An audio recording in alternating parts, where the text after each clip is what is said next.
Hello. Do you know what's a shitty word? Musculoskeletal. Is that the word?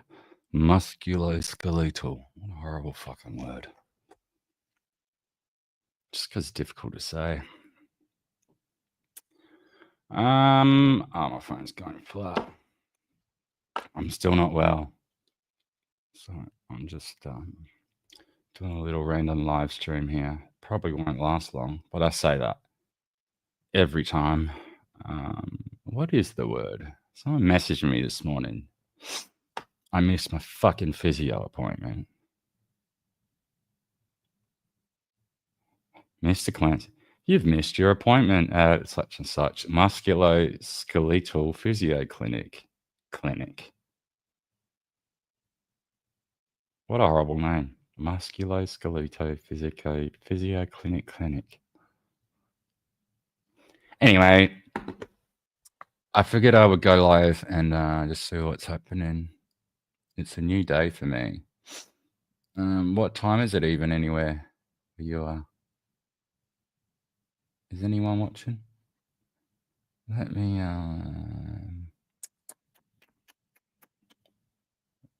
what is where am I streaming?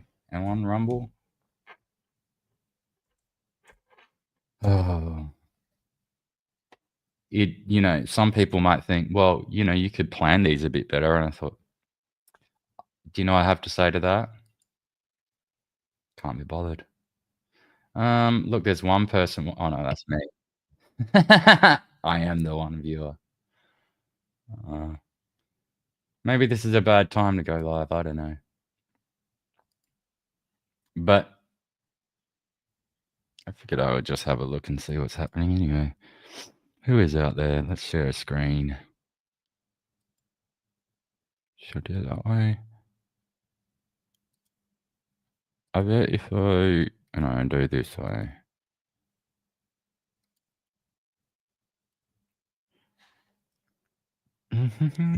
Hey, someone's entered the fucking thing. Entered the room. At the stage. Who have we got? Kush Genie, what's up, my brother? What's going on, man? What's this all about? Don't know. We're gonna figure it out together. I put out the link in my Discord, and I was just like, everyone's probably asleep, but I'm gonna see what happens anyway. Just winging it. What are you up to?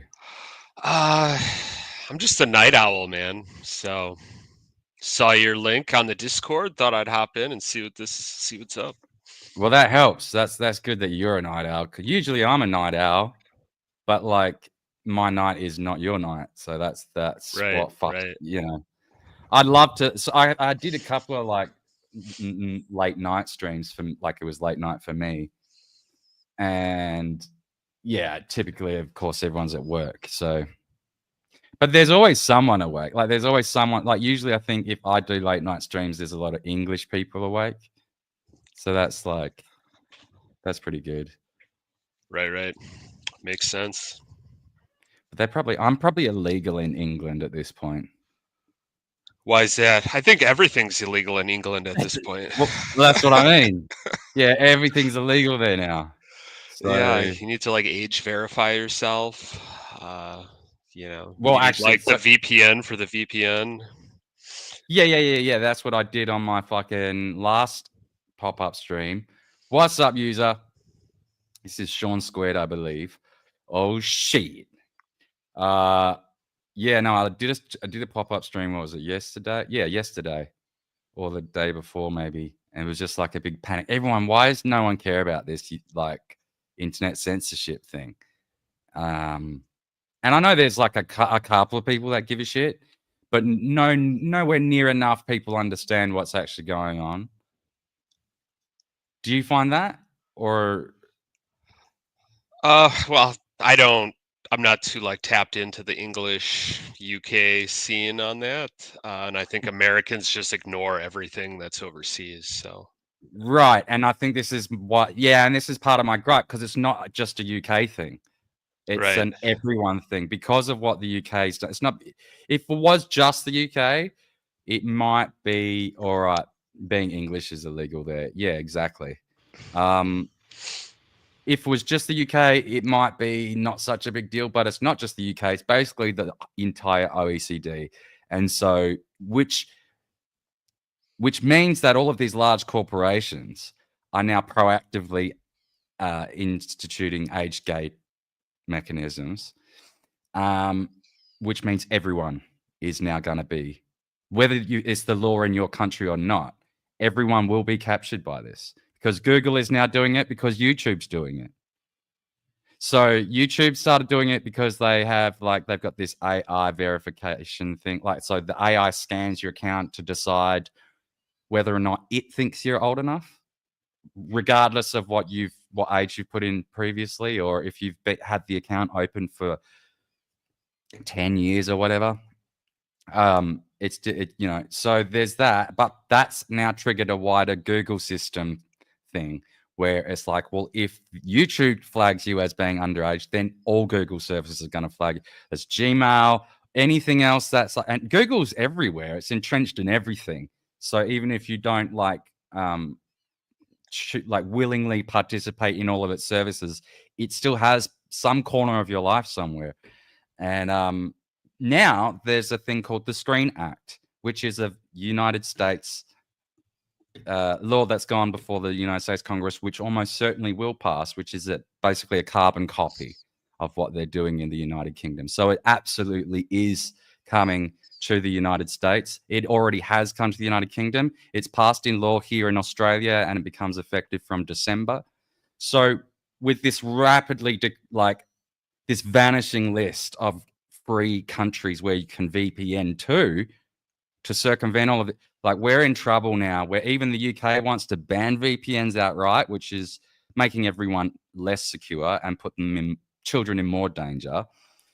And if every country is signed on to this thing, it doesn't matter if VPNs are illegal or not, because there'll be no country left to ping to. Right. Yeah, it just looks like by the end of this year, basically by the end of this year, with no one's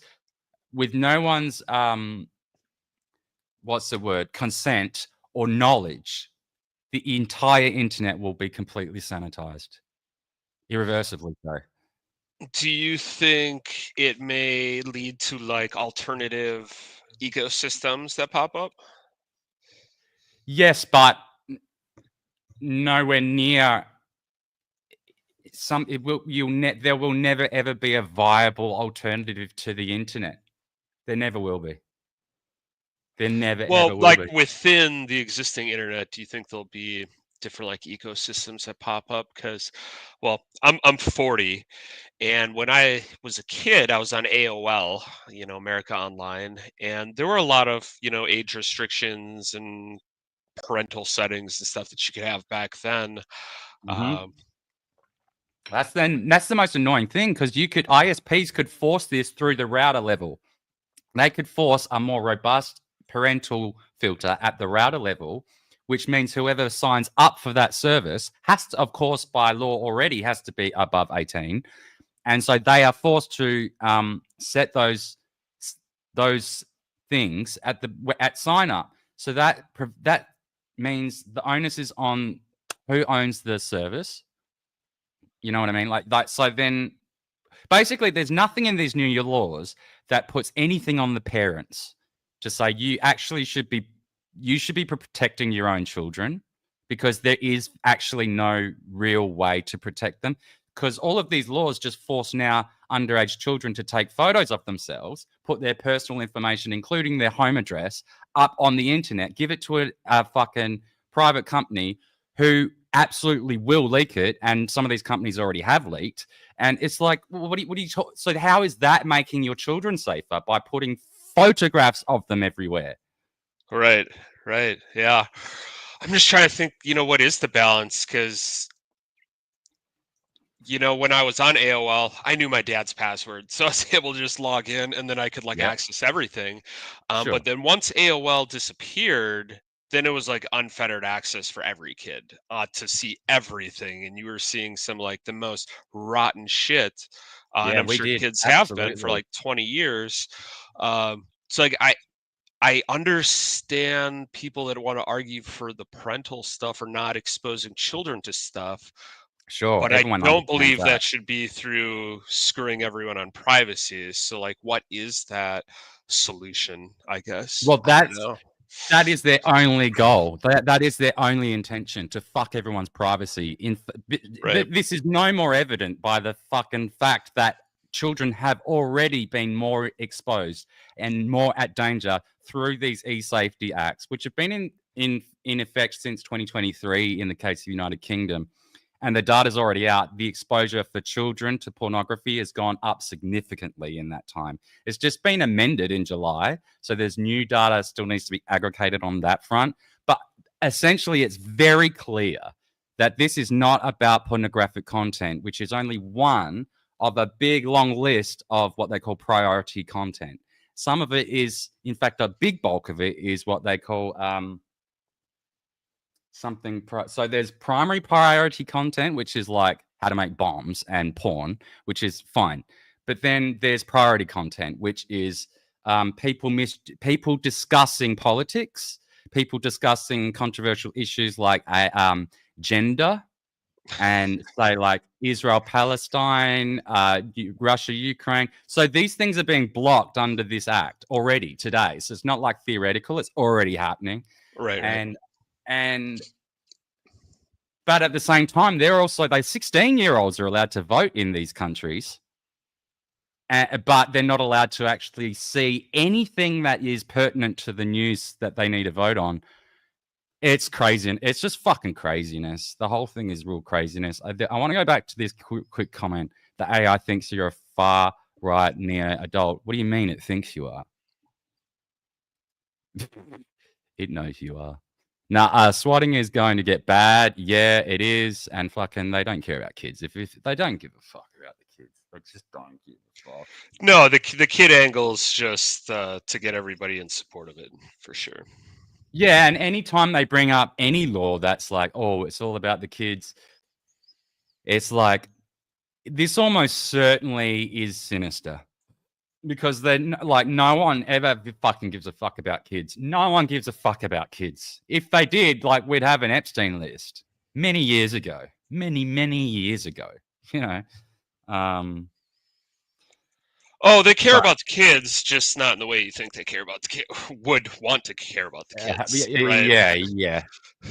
Right, because remember, I'm a former U.S. Army psychological operations specialist. That split my mind actually. Bring me back into that because that's pretty mind blowing as a statement. Fucking hell, are you?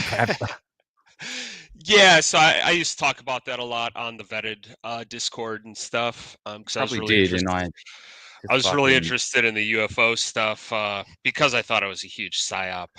But kids are definitely a target audience. You know, if you can psyop children, 10 years from now, 5 years from now, you can get them to enact what you want them to enact or believe what you want them to believe. So, and then they become college activists and the voting public and the college stuff, parents and so we saw a lot of the college takeover throughout. I don't want to make it political because it always does go political because it's kind of inherently that way, but the college takeover was really that started becoming very blatant in like the 2010s. Remember with the like kind of the social justice warrior movement and stuff like that. So it was very kind of left leaning. But I don't like to try and extract it from the politics a bit. Like, I think Indabushes is here in my Pilled chat, which I can't bring up on the screen. Hey, Indabushes. Oh, no, I wasn't trying to get political. It's I know you weren't. Both sides fund a lot of campus activism, and that's what I was actually gonna get to, because like what appeared at first like it was a very left-leaning sort of SJW sort of thing. It's been there on both sides at various times, and it's basically the whole idea is just to capture that education class because that's where it all filters from. And so you're right. It wasn't, and I wasn't trying to sort of implant politics onto what you were saying. You got there quicker than I could. Sorry. Yeah, I used to. Well, I used to be involved in that after I got done with the military. I became a college student, and this was late, maybe like 2007 to about like 12. Oh, right And in that I time. got sent to Washington D.C. and recruited by people and trained. I had a job where for a semester, I traveled to different colleges, set up a table, try to recruit kids, Hold on. So and all you of that. were So I've you been went in as the shit of all of this. So so you I've weren't like a seen how it student. works. You were like you were there to recruit into the armed forces. Is No, that? no, I was recruiting people to start campus organizations that were political in nature. So it could be, Oh, so okay. I might try to find a kid that seemed like he had leadership qualities and maybe he liked guns. So I'd say, hey, do you want to start like a pro 2A thing on campus? Or Gotcha. hey, do you want to start the pro life or, whatever it would be kind of thing, whatever they were kind of into. And my goal was to establish like X amount of campus organizations in whatever state that I was assigned to. That's So, interesting. yeah. That's interesting. But So, by and that was doing that, I got to see how active the other side of things were, which got way more money, just everything. Because we'd send these kids to DC to get trained up, and it was nothing like what the other side had established for like decades on campuses. what do you mean by the other side? Like, So I'm a libertarian, but I was working for an organization that would do either right wing or libertarian kids, and we'd kind of be against like the left. oh, So and you so would the get to left see like the establishment. the socialist students, the union students, every sort of SJW gender race group that they would establish, and they'd have like 100 uh, organizations on campus, and then like the Republicans or libertarians might have like five, kind of thing. Yeah, yeah, no, that tracks. That tracks because that sort of maps out into the media as well, and even in my country, like we've got one conservative news station, which would kind of be like the equivalent of our Fox News, I suppose. But like it, just like Fox News, it's very, very massive hard on for Israel. Like this is basically there is no other news right now than like, oh, Israel is the worst victim of all Earth in all history, and like they of course, you know, of course, like little children in Gaza are evil and should be murdered. That's their attitude, basically. And so we don't really have any reasonable conservative news at all. That's not absolutely crazy for Israel. And Australia is not even a very big, like, Israeli aligned country. In fact, Israel's really pissed off with us at the moment because our prime minister, who I hate, but this one thing I do agree with is like, he's basically said we will comply with the international court's arrest warrant for Bibi Netanyahu, and if he comes here, we'll arrest the cunt. And so Israel's kicking off about that at the moment. But so like just to get as some sort of context, we're not like America in that sense. But even still, like the only conservative news that we have here is just all Israel. It's all Israel. Yeah, yeah, sad. And that it's annoying because like I don't even have that bigger issue with Jews. Like I'm starting to. I'm actually legitimately starting to. Yeah, I don't think it's like a Jewish thing. I think it's just the Israel thing for most people. I think Yeah, it it is a started that slippery way. slope to kind of go down, but you can do that with any group, right? You could do that with Well, that's women, kind of you can do that with blacks, you can do that with short people, you could do it with whoever once you kind of get like too you into can. it. There's more there with some than others though. Like, and so this is one of my concerns. Is like I think there is a lot of legitimate criticism there for Zionism and the state of Israel, the modern state of Israel, where it gets into the ethnic Jewish stuff. I don't know if there is so much legitimate argument there. However, My concern now is I'm starting to like look into it, and like not the fact that what my concern is that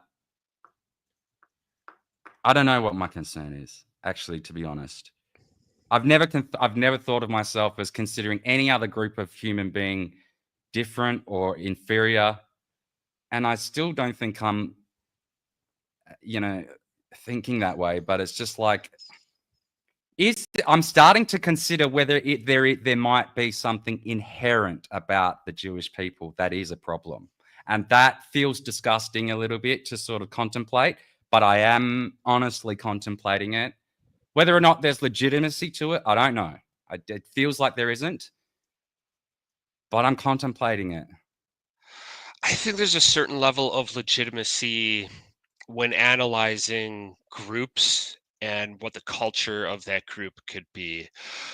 So you seem like a very liberty kind of freedom oriented type of individual, right? So if you draw a line between that and put groups on one side or the other, I would definitely say Zionism falls on like the anti-liberty, anti-freedom, anti-type of stuff. Is that a Jewish thing? I don't think so. I think it's probably more to do with in-group, out-group, tribal religiosity type stuff.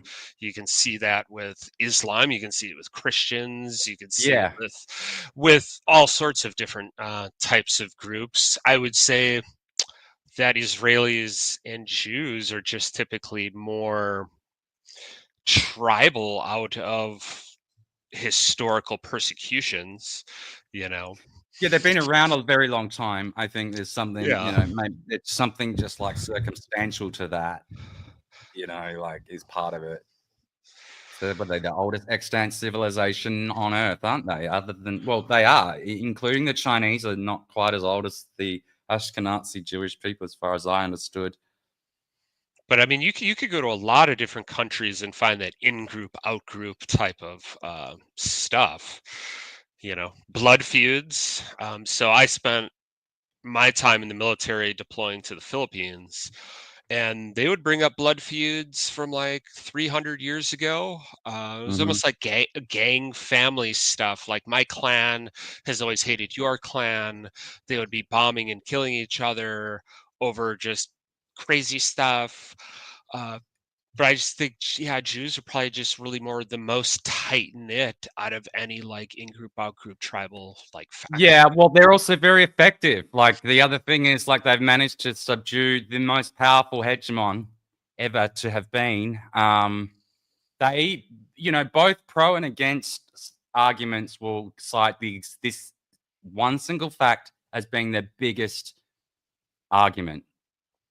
And so, like, pro Jews, pro Zions or whatever, will say, the Jews have been the most persecuted group on earth in all of history. They will use that as like an argument for protection, that they deserve protection. The opposing argument would be, yeah, they're the most persecuted group on earth in all of history. Why do you think that is? There must be a reason that every single person converges on this same conclusion throughout thousands of years. Even Yeah, people that I'm previously had having no that issue opinion with on my it. ex-wife right now. She was just like, "Oh, I seem to have an issue of always being with violent men." And I was like, "No, you don't. If you can't hold a job and and you can't hold friendships and everything or relationships, maybe the problem is you.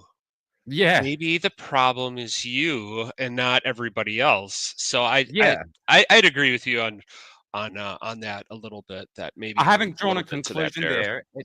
I haven't drawn conclusions on that yet, and it doesn't sound like you have either. But it's like it's something. It's this word that keeps floating around. Like, it's something that I've noticed. Yeah. Put it that way. I'm noticing things that feel a little bit inconvenient to notice, but like nonetheless, I'm noticing it. And I can only be honest about that.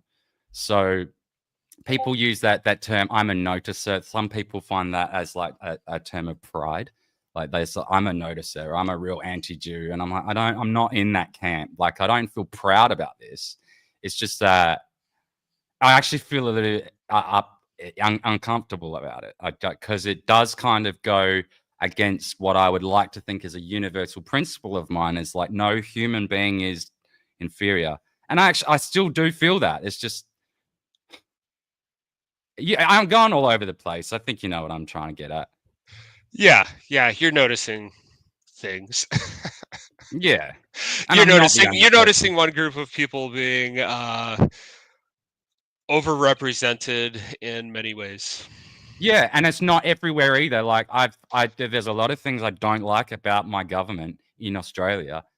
But I can see that if there is a degree of capture by that Zion movement, it is nowhere near the degree that it is so in the United States, and has seemingly been for a while. So that's something that I'm like, well, it's not like I don't see Jewishness everywhere, and I'm not like that. I'm not that guy like, who's the Jew? You know what I mean? Like, I'm not that. It's just that.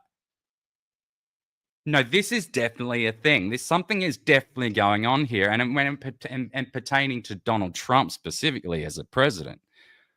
Well, he's been supremely disappointing in his second term, just in how, like, blatant he is about this. Like, he's not even trying to hide it. What do you mean? Blatant about what? So basically, he was going to deny FEMA to people that didn't declare allegiance to Israel, until people within his own fucking administration forced him to backtrack, because it was just probably one of the worst things he'd ever announced.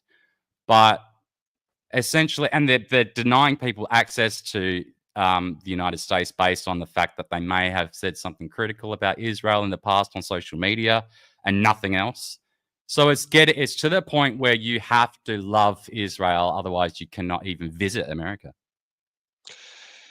I think America What's has up, always Yeti? kind of been that way. I think there's always been this huge love for Israel. I think there's always been a lot of Jewishness from the very beginning of America. Yeah, but like, and I guess my thing with the Donald Trump specifically is, unlike presidents before him, he's just been like, you know what, I'm not hiding this. This is like the thing that actually is a thing. Whereas presidents prior to that, they'd be like, no, that's ridiculous. You're a conspiracy theorist. Whereas Trump's just like, nah, we'll let you die if you don't declare allegiance. Like, because Israel first, remember? Yeah, well, the FEMA stuff. That's one example. That's a bad example, but yeah, because I think a lot of people kind of misunderstand the FEMA stuff. So they really want to push the FEMA stuff to the state level because running anything at the federal level just becomes too bureaucratic. It'd be like, do you want your local school to be run by the federal government, or do the local parents that actually have their kids in the school or they're at the school every day, do they have more insight into what's going on? So I think they just want to push everything to the state level. There's a definite. I can totally understand the argument for state autonomy and an agency over certain things, but even the most my most anarchist friends, they're not even libertarians. They are like anarchists, basically, which is, there's a huge overlap, I suppose. But they will even say, yeah, a federal government still has a very narrow function. That would be protection of the homeland. And that's it. And FEMA, you would argue, of all functions that a federal government should perform, that would be one of them, if not the only one. That and military. So that's your protection of the homeland, meaning from within the homeland and from outside the homeland, being the military forces. But when it comes to education, yeah, sure, and all these other things, but just because of the amount of resources that a federation can amass, for no other reason would you defer it to them. I think that the federal government should be quarterbacking something like FEMA, but maybe not executing it.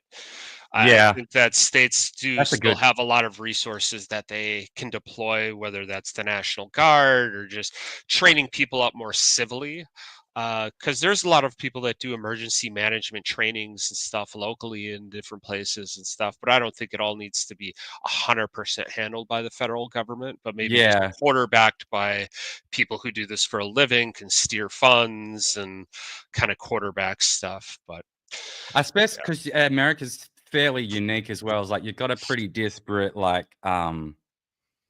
populate. Like in Australia, like say Western Australia as an example, there's about 2.5 million people in Western Australia, and it's the largest geographic state on Earth. It's like basically Europe.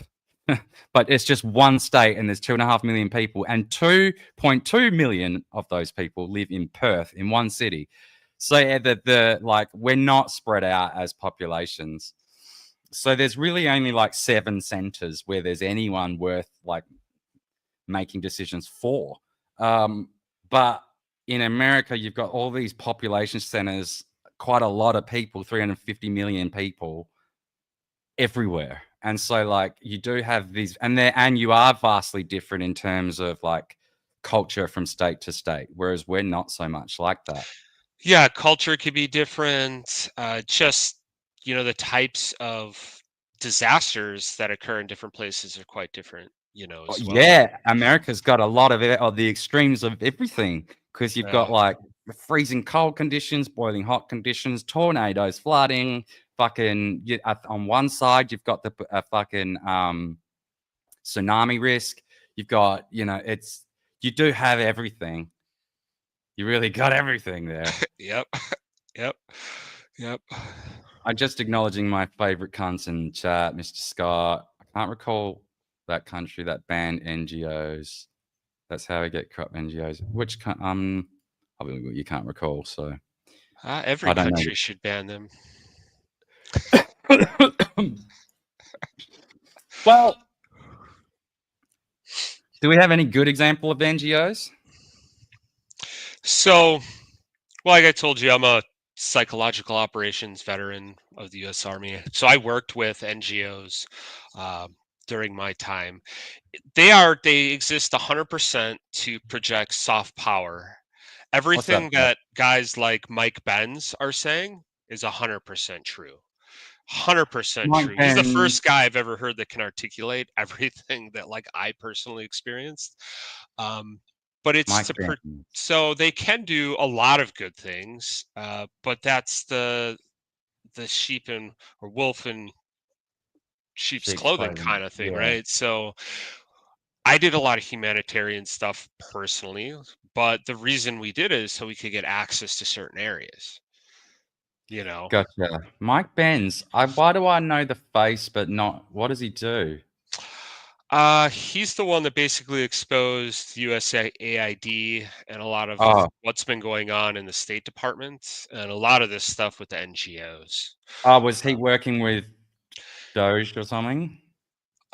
no, I think he was in the prior Trump administration, I believe, All right. working in the State Department, and he's kind of come out this cycle as like a whistleblower. He's been on Rogan, I think, a few Yeah, I see some. times. Uh, I'm just doing like a fucking. Oh no, that's not it. Share this tab. I'm trying to do like a who is this guy? He must have just recently been on Rogan. It looks yeah, like he's been on a few times. I forget his exact title at the State Department because there's so many like deputies of deputies of deputies kind of thing. But he had a pretty like important position, and he's been kind of outing a lot of stuff. I forgot who he was recently on. He broke down like the whole history of like Epstein going back to Iran Contra and his Oh, involvement with okay. Khashoggi and all that stuff too. So Yeah, yeah. That's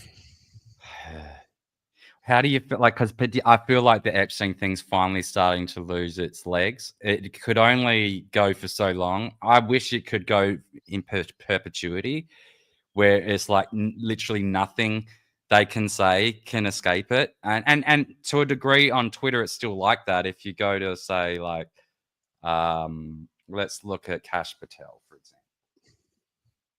if any one of his fucking tweets that go out is just him and Dan Bongino and any of these other people, it's just completely, it's full of it. Like there is literally no way they can escape this in places like Twitter, right? At all. But I don't know how long that can go for, because people will eventually lose interest, and it seems very obvious at this point that it's all gone. We're never getting it, and we have to kind of accept that, yes, there is a shadow government. No, we will never know who they are by name. We can sort of vaguely guess, but there is we've got no hope of ever knowing here. Basically, that's what we have to accept. And people think it's all about Epstein. No one gives a fuck about Epstein. We care about why. I'm sorry, I'm racing through these and not even reading them. No one cares about why. Apparently, seems to care about why. There's always a they that just get away with everything in impunity. Who are they? That's what people want to know. Who are they? Who did 9/11? I think we know. I think we already know. We call them the deep state, the blob. I think there's a lot of the swamp. I think there's a lot of names for them, and these people kind of come and go through the decades, but it's always the same kind of group of ruling class. But these are kind of like saying, it's kind of like we might as well call them the Illuminati or the Purple People Eater. It's not a useful data set to go, that's not a useful, not data set, a useful piece of information when it's not actionable in any way. It's still nebulous. It still doesn't pin it to any person, even if it's a transient role. Like, say, it's not the same person, obviously, because people don't live for thousands of years.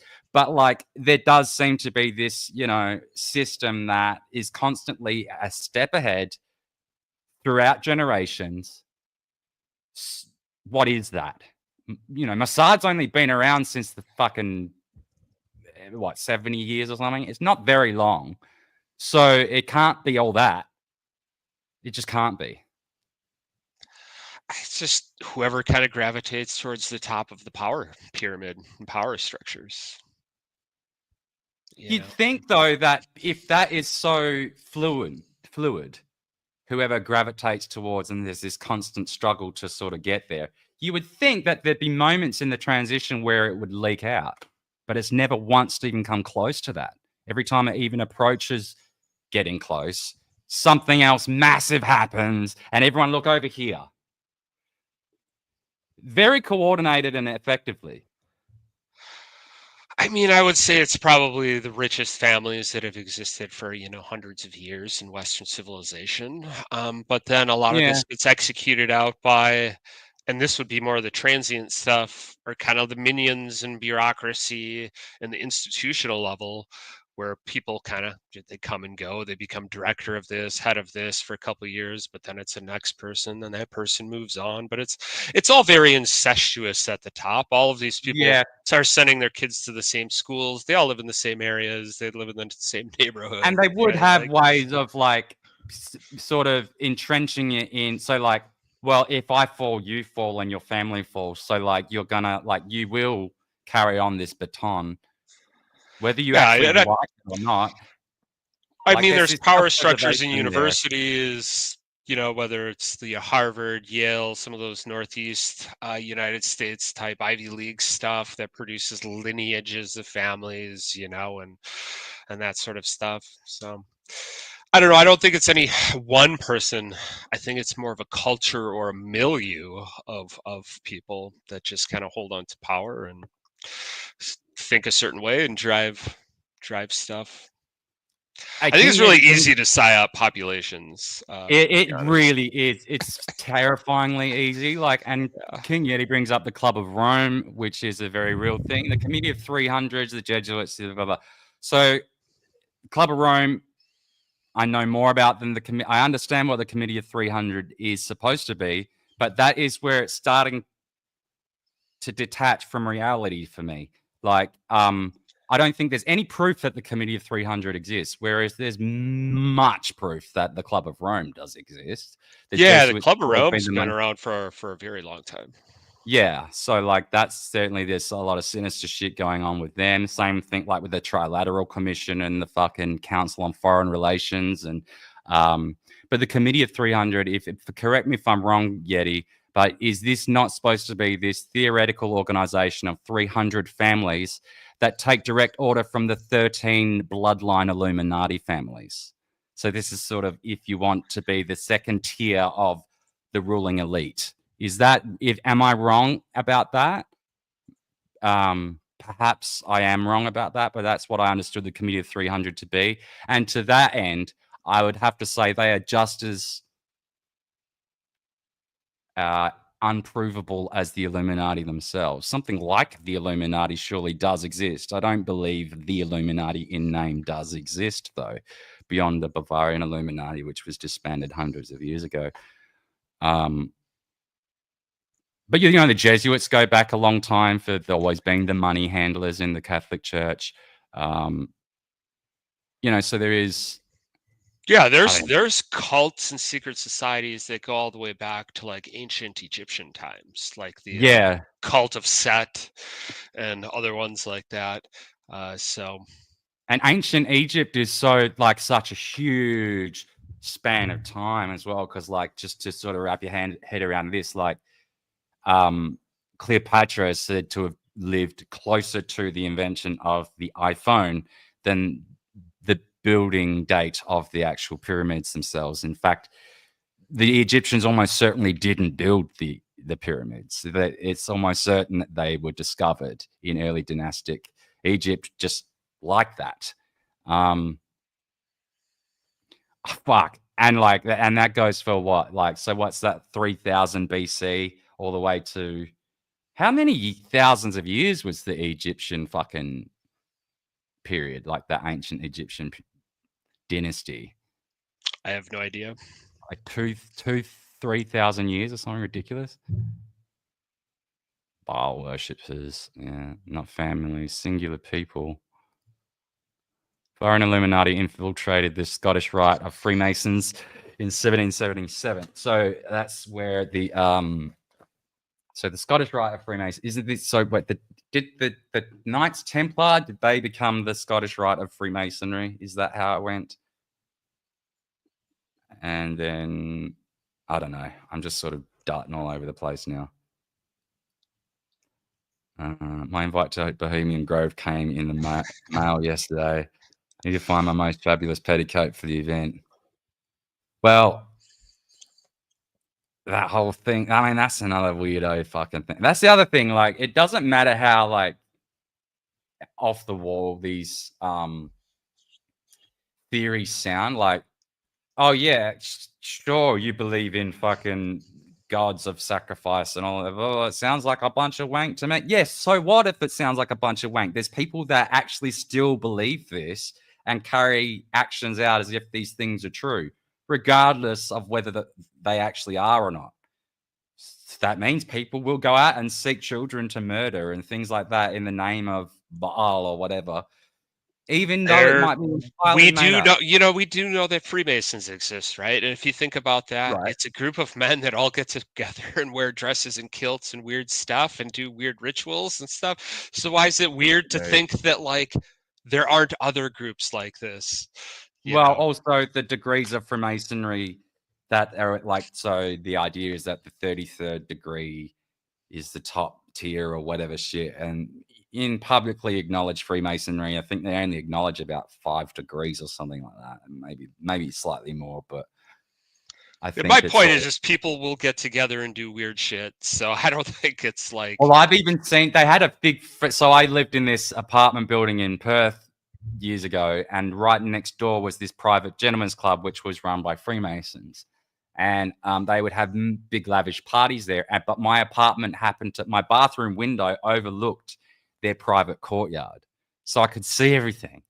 And it was pretty weird. Like, I didn't see anything like illegal, but I did see grown men behaving in very strange, like very extravagant, wealthy. Like they would get a crane, they would crane in this fancy old like car and grand pianos and stuff, and like just extraordinary furniture and antiques and shit, and just have it all set out like the 1920s on this open lawn just for like once a month. They'd do this party, but they would enter by like some sort of ritualistic bagpipe music, and they do this weird sort of very rigid slow paced march one by one into the main hall, and they would do this weird handshake at the door, and it was like, oh, I've never fucking seen like adults behave like this before. I did film some of it actually at one point. I have to go, that this was like years, like 10 years ago now, so I have to go and find it, but I bet I could too. It was weird. It was weird. It's just I'd love weird. to see it. I'd love to see it. But I think this was normal for hundreds and hundreds of years, if not thousands of years, that just fraternal organizations exist. And when you have a fraternal organization, you create rituals and just different things. Well, it could be at your frat house. You might have rituals of things that you do, hazing week and all Yeah. these kind of things, right? So it's just like, yeah, people just do weird shit. So I don't think it's a conspiracy. I don't think it's a theory. I think the stuff has existed. It's just most of us in modernity here, and Like a I'll define given modernity almost. as like maybe since the 70s. Like we just none of us have taken part in it. Like, or a lot of us haven't. So it just seems weird to us. Yeah, I think in modern time we consider humanity to be far more regular and normal than it ever has been. Like we've kind of got this sanitized rose glasses on about how everything, like for example, pedophilia. We think that it's like a rare thing. It's never been a rarity. Like I think only in current time do we pretend it's been a rare problem. But it's a fucking epidemic. There's 10 people on your street today that are either pedophiles or victims of. It's just a thing. Like, and it's disgustingly like common. It is, and it's very normalized in other societies too. So, like when I Yeah. was in the Philippines, so we worked with this journalist who was technically part of USAID, and we would like feed her stories and stuff.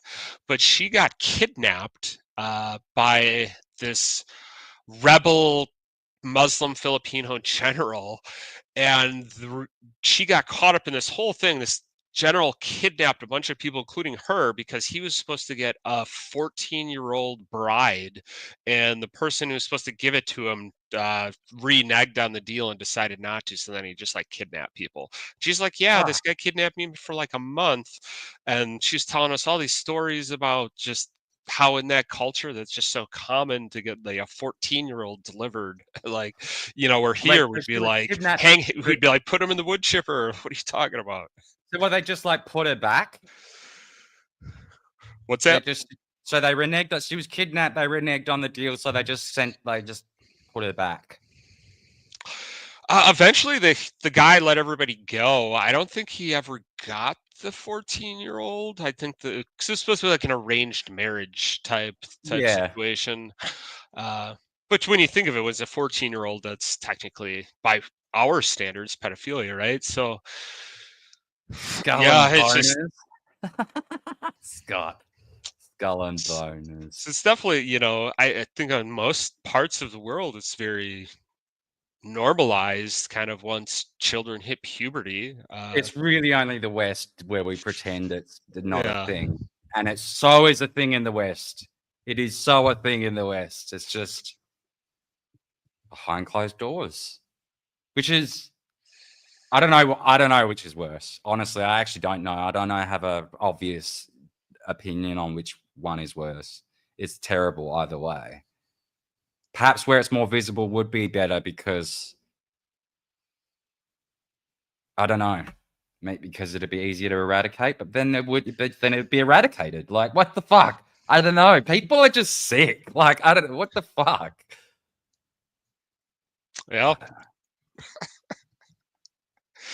I mean, to me, I guess it makes sense in cultures where it might not be like if you don't have the arranged marriage for sexual reasons, but just because you just need another person around the house to do the dishes or like take care of the goats and the cows and stuff.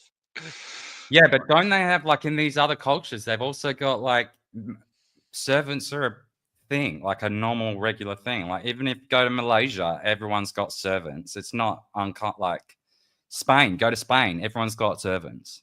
Why do we have to rape them? I don't know, man. I don't know. It's not something I engage in. For sure. I figured. I mean, yeah. Yeah. All right, I saw a lot of crazy shit over there. Yeah, so definitely opened my eyes at like an early age to kind of how fucked up the world is, the governments are, and all that. So, Yeah, well, King Yeti says he checks the name of every man that comes to the house to do work to see if they're on the sex offender registry. You can do that in your country. Guess what? They're protected in mine. They've got more are they? rights. You don't have sex offender lists in Australia? There is a list, but it's not public. Okay. So Yeah, it's I can only go online available. right now and I can like look at my street block and I can see like Yeah, you can't do exactly that where they here. live. The list only exists here so the police can protect them. Gotcha. As they do. As they absolutely do. It's a massive, well, like, yeah, countries like mine don't give a fuck about their people. And I don't imagine yours does either. It's just that at one point, hundreds of years ago, there was some pretty good rules made up that are very difficult to get around.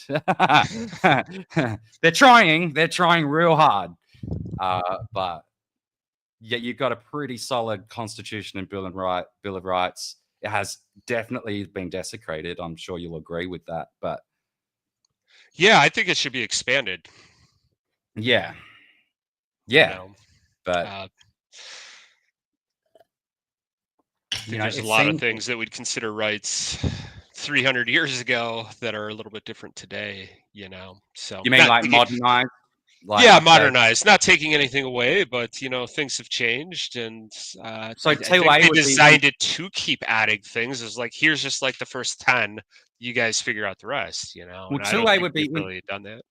2A would be quite interesting to modernize, right? Because the original idea of 2A was that you could have equilibrium of force with your government in case they turn tyrannical. Well, that sort of paradigm shifted vastly since then because now there's nuclear weapons. So to get in equilibrium with that is just almost unattainable now. So Right. yeah, how would you update that? Well, that's probably why it hasn't been, is because once you open a constitutional convention, you open the floodgates to also then tweaking things like 2A, which people don't want to do. So, Yeah. but I've always argued that what do we have, like 29 or so amendments, that we need the next 29. Yeah, So there is not 29, I necessarily think. going back and tweaking the previous ones, but what are the next like 29? Whether it's something about internet freedom or something like what we were first talking Wow, about, you absolutely. know? Internet freedom is a huge domain of discussion right now, more than ever. Very good call, actually. Yeah, a First Amendment for the digital age. But that would obviously have to be just a more of an extension on the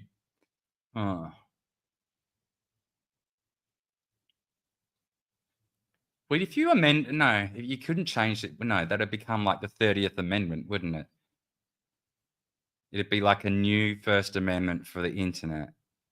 Yeah. Or would it be rewriting the First Amendment? No, because it's a bit different amendment. I'm fucking myself in the head. No, I'm we would sorry. need like the Internet Bill of Rights, which could be the next 10 or 5 or whatever, how many. But I think we Yeah, need to keep adding amendments because the amendments are what define our freedoms and what they're yeah, not yeah. supposed to be allowed to take away from us. So, huge proponent of just adding more. Or would your frat be called Boning Skulls? Boning Skulls. Oh, these two are talking between each other. Wait on. Repeal the 19th. 27. 19th. Yeah. What is that? The female's right to vote? Am I correct? If I recall, what is it? Is it the 19th and 20th that go together?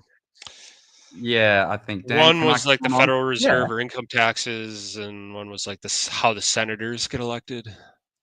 Jack, I I should know more. It's late on it's late. I don't know my amendments right now. That's all right. I think the 19th is knowing that these guys are fucking wanting to repeal it. It's probably the woman's right to vote. There is a link in my Discord, Jack. Oh, yeah, it is women's right to vote. It is? Yep. I'm not talking to nobody in here but you, Daniel. Oh, sorry, I'm retarded, Yeti. I don't understand things. But yeah, Jack, if you can see that link in the main feed on my thing, you can jump on. Isn't that? Wait, did I put it there? Yeah, because fucking the dude found it. Yeah, I got in here. Yeah, it's just the latest. It's just the latest message on my fucking in the main feed on my Discord. Jack probably wants to go on about fucking the government. Well, I opened the topic, so it's my fault. But yeah, I don't know. I was just sort of, I kind of figured I'd come on and just see what's on in the news, but it's Sunday there, isn't it? So it's kind of a slow news day, I'm guessing. Yeah, where I'm at, it's 2:43 p.m. Sunday night. Wait, did I say 2 or 10? 10:43. Yeah, I was gonna. Yeah, I was about to say the sun's not up there yet. Yeah, so it's like Monday afternoon here. I'm just bored. I'm like wanting shit. You know, sometimes like everything happens all at once. Like you wake up and as much as I hate Twitter, I still go to it for news. Do you? Man, I fucking hate Twitter because it's almost my Twitter feed is almost exclusively all of the big like left-wing Democrat Twitter accounts that just say just the dumbest like canned shit that was written by like probably some traffic things, 24-year-old staffer, and these are the talking points for the week and stuff, and I'm just like, I can't do it. Well, do you know, and so conversely, have you also found it irritating that so I found that for a while, but then I would, in an effort to avoid that, I'd start following different accounts. But now all I see is MAGA cultists. And I'm like, oh, I thought this wasn't a thing. And then I'm like, oh, wow, this really is a thing. I hate that. Yeah, I mean, the algorithm's going to reinforce kind of what you look at, but I still feel like there's certain accounts that it just always come through, and I'm like, why? Why do I get notifications for this? Like, what's it's one like Joe? Do you know Joe from Jers? Yeah, Joe from Jers. Oh my god, I can't stand her. And Brooklyn Dad Defiant. Yeah. Exactly. Sorry, Jack is here. I didn't even fucking see that. I didn't hear the boop. I didn't hear the bloop thing. I think you're on. Are you? Can I hear you? Hello. We can hear you. You're okay. I just wanted to bring something up, kind of a food for thought thing. Who's your guest name? I'm not familiar with him. We just know him as the dude. Yeah. The dude. Yeah, okay. Well, hang out in the Discord. The dude, Jack. The dude. Okay. So you were saying like we need new bills or new amendments, and I would just kind of wanted to ask you. Do you recognize the innate difference between the original Bill of Rights and every amendment that has been amended to the Constitution afterwards? I'd love to hear. Yeah, me too. All of the first 10 are curbing government power. Congress shall not. Congress cannot.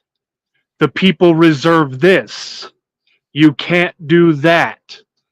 They're curbing government power, and everything that's been amended since then has been an expansion of government power, which means less freedom. So when you're saying you want us to double the amount of amendments, you're basically saying you want to have the existing freedoms we have today. I'd want them to be in the spirit of those first 10. Now, here's the thing. Yeah. We already have an amendment that covers all of these things, because people are like, I wish the founding fathers had thought in advance and ahead for something like this. Well, the 10th Amendment says that anything that's not explicitly in the Constitution is a right held by the people. So we already have an Internet Bill of Rights between the First Amendment, the Fourth Amendment, and the 10th Amendment. Well, the 10th Amendment says it's delegated to the states, right? So Well, the ninth states is to the, could still. I thought create the ninth. I laws thought the that ninth was dictate. to the states and 10th was to the people.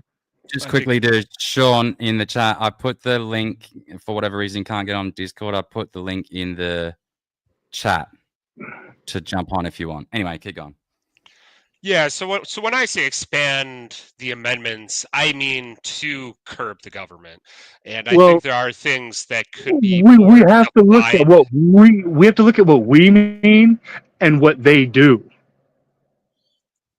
Right, but you get what I'm saying, though, that there's probably some things that could be a little bit more explicitly defined that would give us more or protect our freedoms and liberties a little bit more.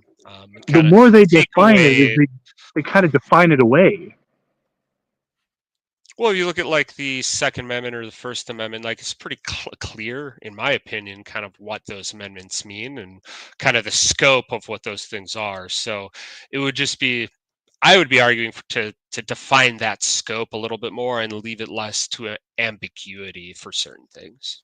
It's not very ambiguous. Like when you look at stuff like these gun rights laws, like the Gun Act of 1968 and the automatics ban of 87 or 86 or whenever it was, these are unconstitutional because But it they says in still the happen, Second though, right? Amendment. I But it still know. happens. Like, That's my point, is that they don't even amend the Constitution because they already circumvent it. They're already Yeah. criminals. So Yeah, I 100% agree with you. So I don't trust criminals to redefine law to benefit themselves while selling it to us that it's for our benefit. No, I We want it to be the people, us, that are defining it, us voting on it, us, the people that are doing it, not politicians. We've got Sean Squared, and I see it's either a bong cherry or a cigarette fucking cherry. So you're smoking some Can you hear shit there, and I want to know what it is. It's just a cigarette. I'm outside. Oh, boring. I'll light one too then. Can you hear me? But yeah, I can hear you perfectly fine. How are you? I do got to go. I just wanted to point out that whenever someone says government should pass a law to do X, they will not only do it and against X, they will tell you they did it for X. Yeah, absolutely, and it's a very valid point. I appreciate you. And it's a very dangerous mindset to rely on a criminal government to better itself.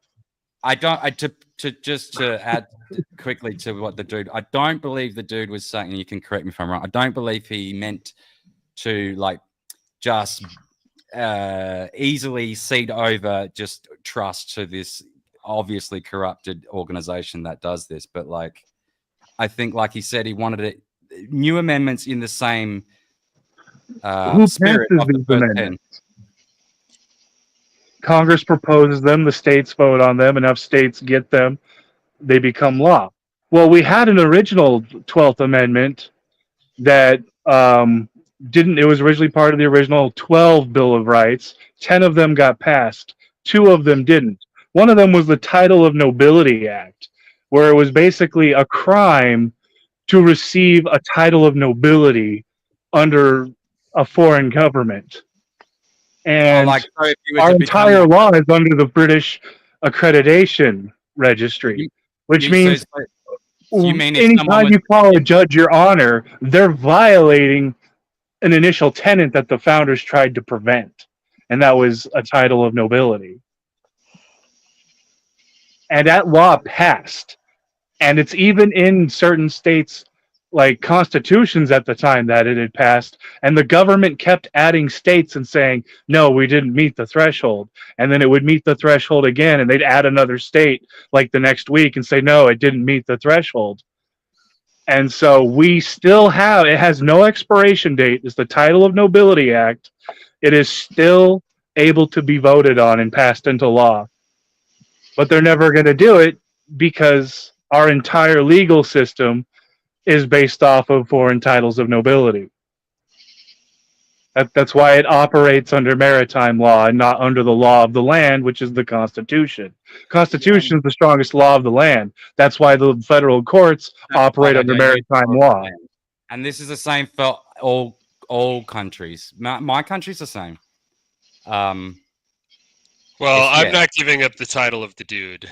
If I don't know if it's a title of like monarchical nobility, but it is a noble title. well, we have King Yeti's in the chat. I don't know. You just gonna be Yeti?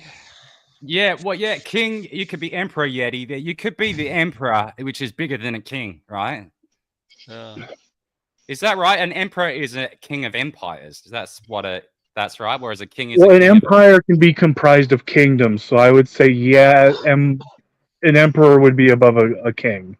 Yeah, I think it technically would be. Yeah, like the Holy Roman Emperor. Yeah. So the empire is multiple kingdoms or at least dominions. Does that mean that means the British king is an emperor? Oh no, because there's no kings under him. Fuck that guy. I mean, technically, doesn't the king also act as like the king of Scotland and the king of Wales? And that's why his son is the Prince of Wales.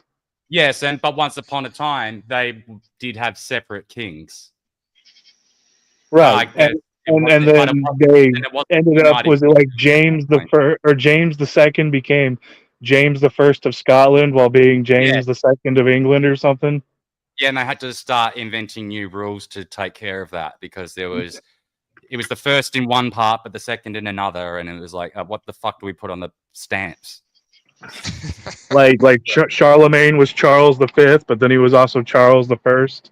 Yeah, all of that shit. But then I think at that point it wasn't a united kingdom, so therefore there wasn't an emperor. It was just an assortment of kings.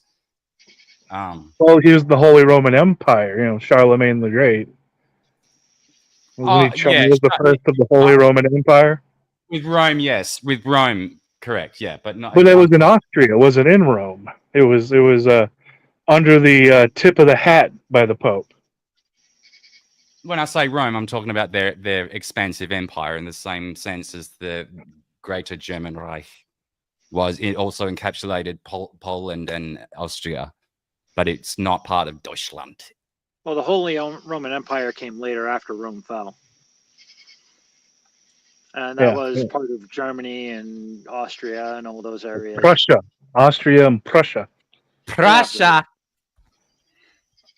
How long was Prussia a thing for? Several centuries.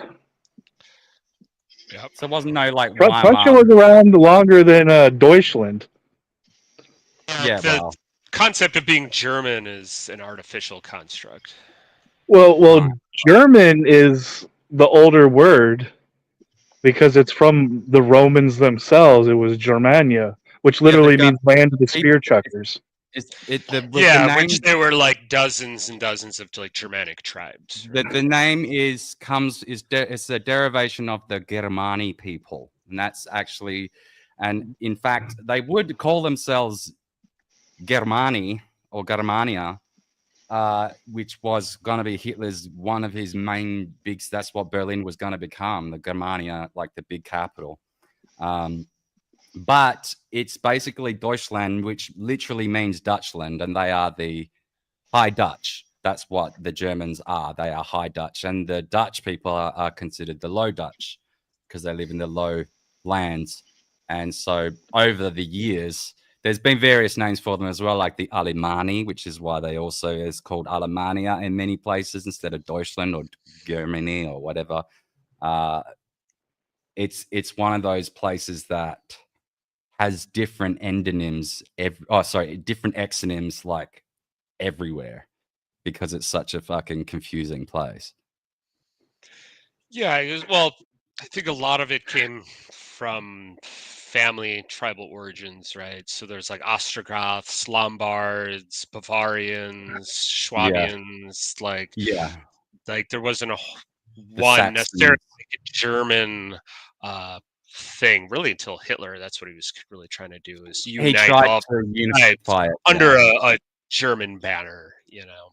The Third Reich, meaning the first two, what was the first being the Holy Roman Empire, the second being the Weimar Republic. Weimar Republic, and the third being, you know, the Greater German Reich. The That- National Socialist People's Yes. Worker Yeah. Party, Germany. Yeah. Yeah, the Prussians, though, that was more towards like the northern side of things.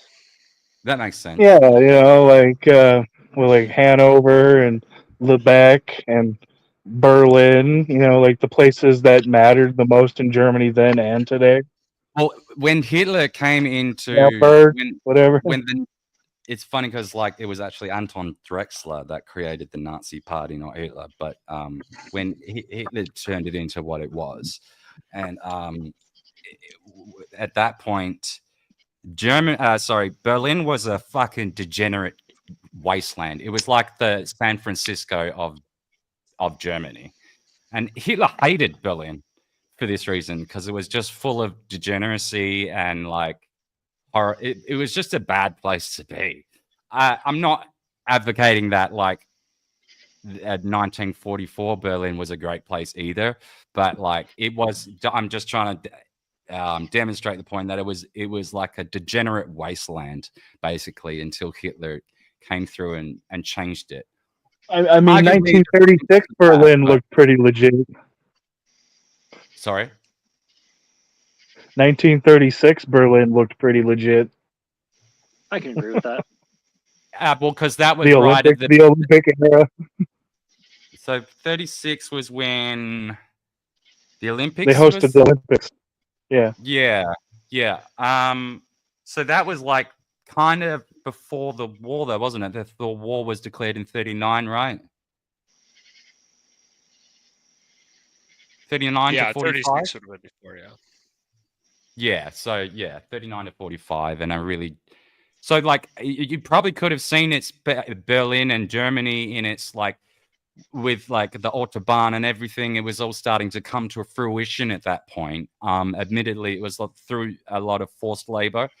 I think that was more so once the war had started, though, was when the forced labor was really used. I heard another little boop. Did I hear a little beep? I might have been my phone vibrating. Apologies. Oh, I thought someone else could just join the backstage, but I can see everyone. Everyone's already here. I think what happened, though, is like this sort of forced order through the authoritarian Hitler's Germany was, you know, it looked glistening at first, but then I think after a while the cracks started to appear in even before they started losing the war. I think it started becoming apparent that I don't think a lot of people even knew that there was a lot of exterminations going on. There were a lot that did, but there are a lot that really didn't. I actually find it difficult to believe that a nation of people, as powerful as psychological operations are, I find it difficult to believe that they were sanctioning the murder of children, no matter if they were Jewish or not. And there was a vehement anti-Jewish sentiment before Hitler came along. He didn't create it.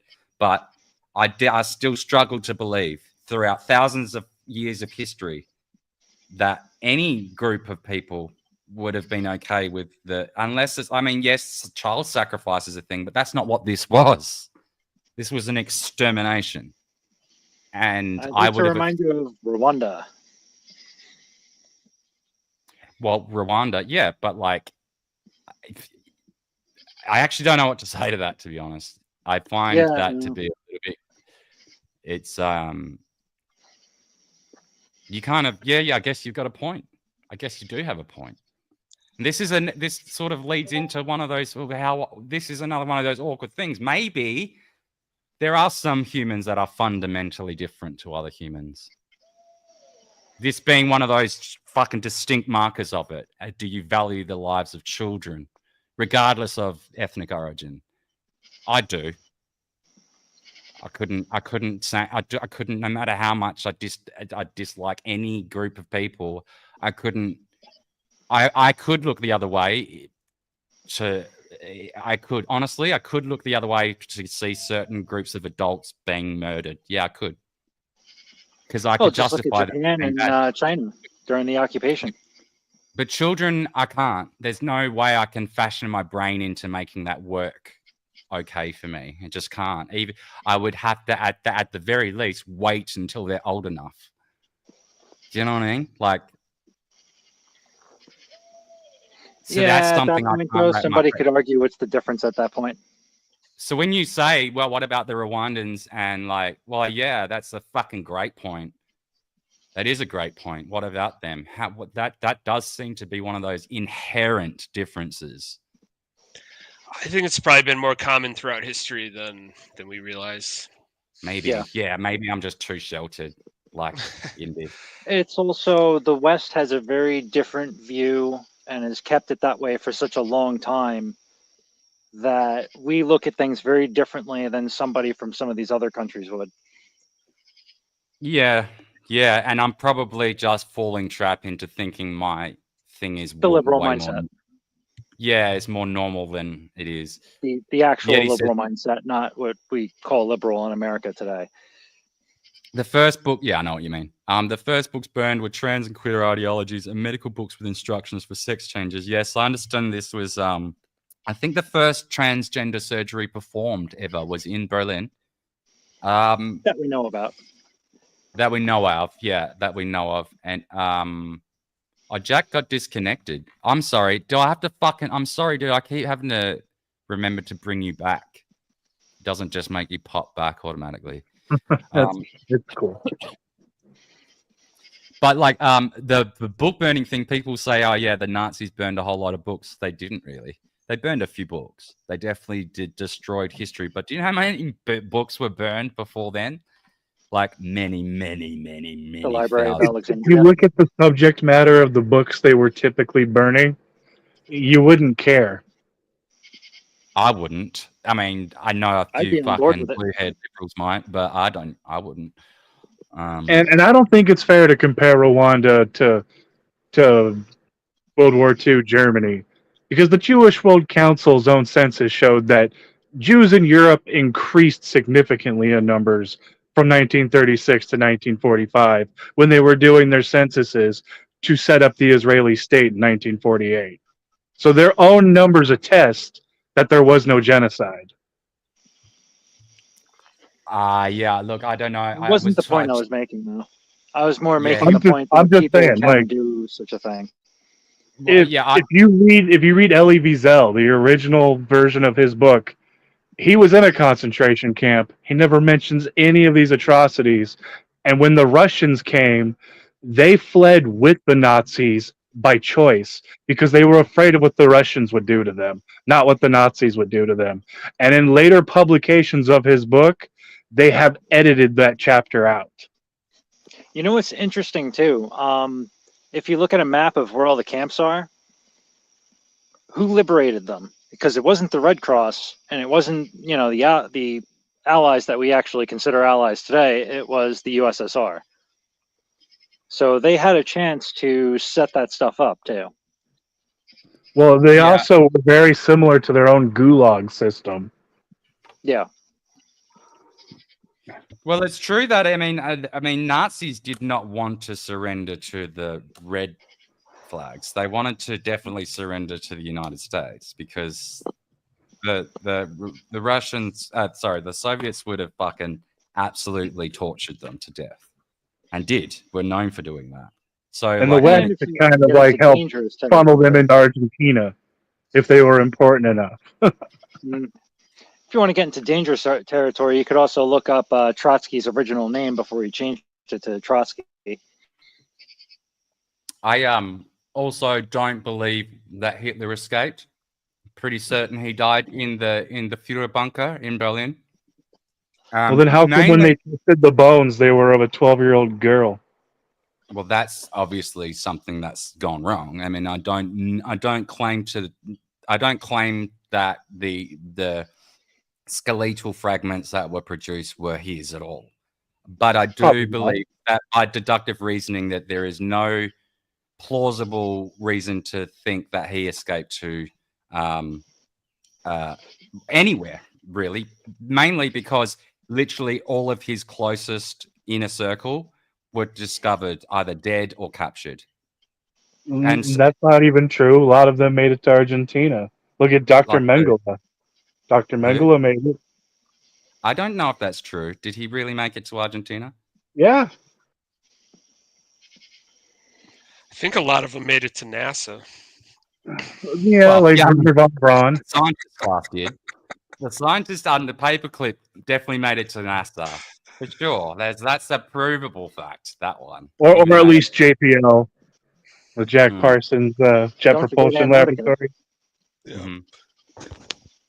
Well, my phone's dying, which is why I had to go earlier. I got disconnected and wanted to let you know I didn't just, vamoosh on you. That's all right, dude. I'm just fucking. I'm gonna It would plug seem in and weird I'll be that they listening. wouldn't, I'll be like, listening. why wouldn't they want to escape though? That's the other thing. He wouldn't want to. His heart and soul was in the Third Reich, and he had failed. He really believed in his cause. He really did. He may have certainly lied and given false assurances to the public and certain things, but in terms of what he was set out to achieve in the heartland of America and the Third Reich, he wanted that. He would have died for it, and I believe did. He saw no other way. It was I just don't see him ever being the kind of person to even want to leave, even if he could. And I don't see any evidence. I don't believe that his doctor made it to Argentina. I need to go and have another look at that now that it's being suggested to me. But as far as I understood, every single one of his inner circle, when there's not many, there was like no more than 10 people, they were all found dead, proven, verified dead, or captured and executed. So there'd just been no logistical way for him to actually make the transition. He was also gravely sick at that time. He was very ill, and to imagine him being scuttled away on a submarine seems unbelievable to me. Yeah, I don't know where I fall on it. I think it's plausible either way. I think you make some really good points wanting to go down with the ship because of being, so adherent to the cause. But I've personally been a part of operations where guys get away. And it's like, well, how did that happen? Well, also, there's other people that survived into old age that you never assumed would have, like Karl Dönitz, who was the leader he became the Reichsmarschall directly after Hitler was assassinated. He became the leader of the Nazi party and was responsible for capitulating in Nuremberg or wherever it was, essentially signing the treaty that ended the war. And so he was the lead, but he died of old age. Like, he wasn't killed in Nuremberg. So there's a lot of weird sort of interesting that. I mean, there are a lot of people that got away. I live in Wisconsin in the U.S. and they've been finding, old 90-year-old Nazis here the last. Well, Dönitz didn't even escape. He was captured, tried at Nuremberg, and still lived. He wasn't killed. That guy in Canada. In Canada, was it? There was a guy in Canada that they gave that speech about Ukraine and everything. Oh, right. Yes. I don't know who he was specifically, but he was not a neo-Nazi, a historical Nazi from the German Reich. Yeah. I don't know what his position was, but there are many in the upper, like from the Schutzstaffel Like the actual, all of them were supposed to have been like at some point. Originally, they were all going to be executed, but then they realized, well, there's many lower tier ranks that probably didn't have the ideological, and there were a lot of people that within that did try and kill Hitler throughout the years from within the Nazi party.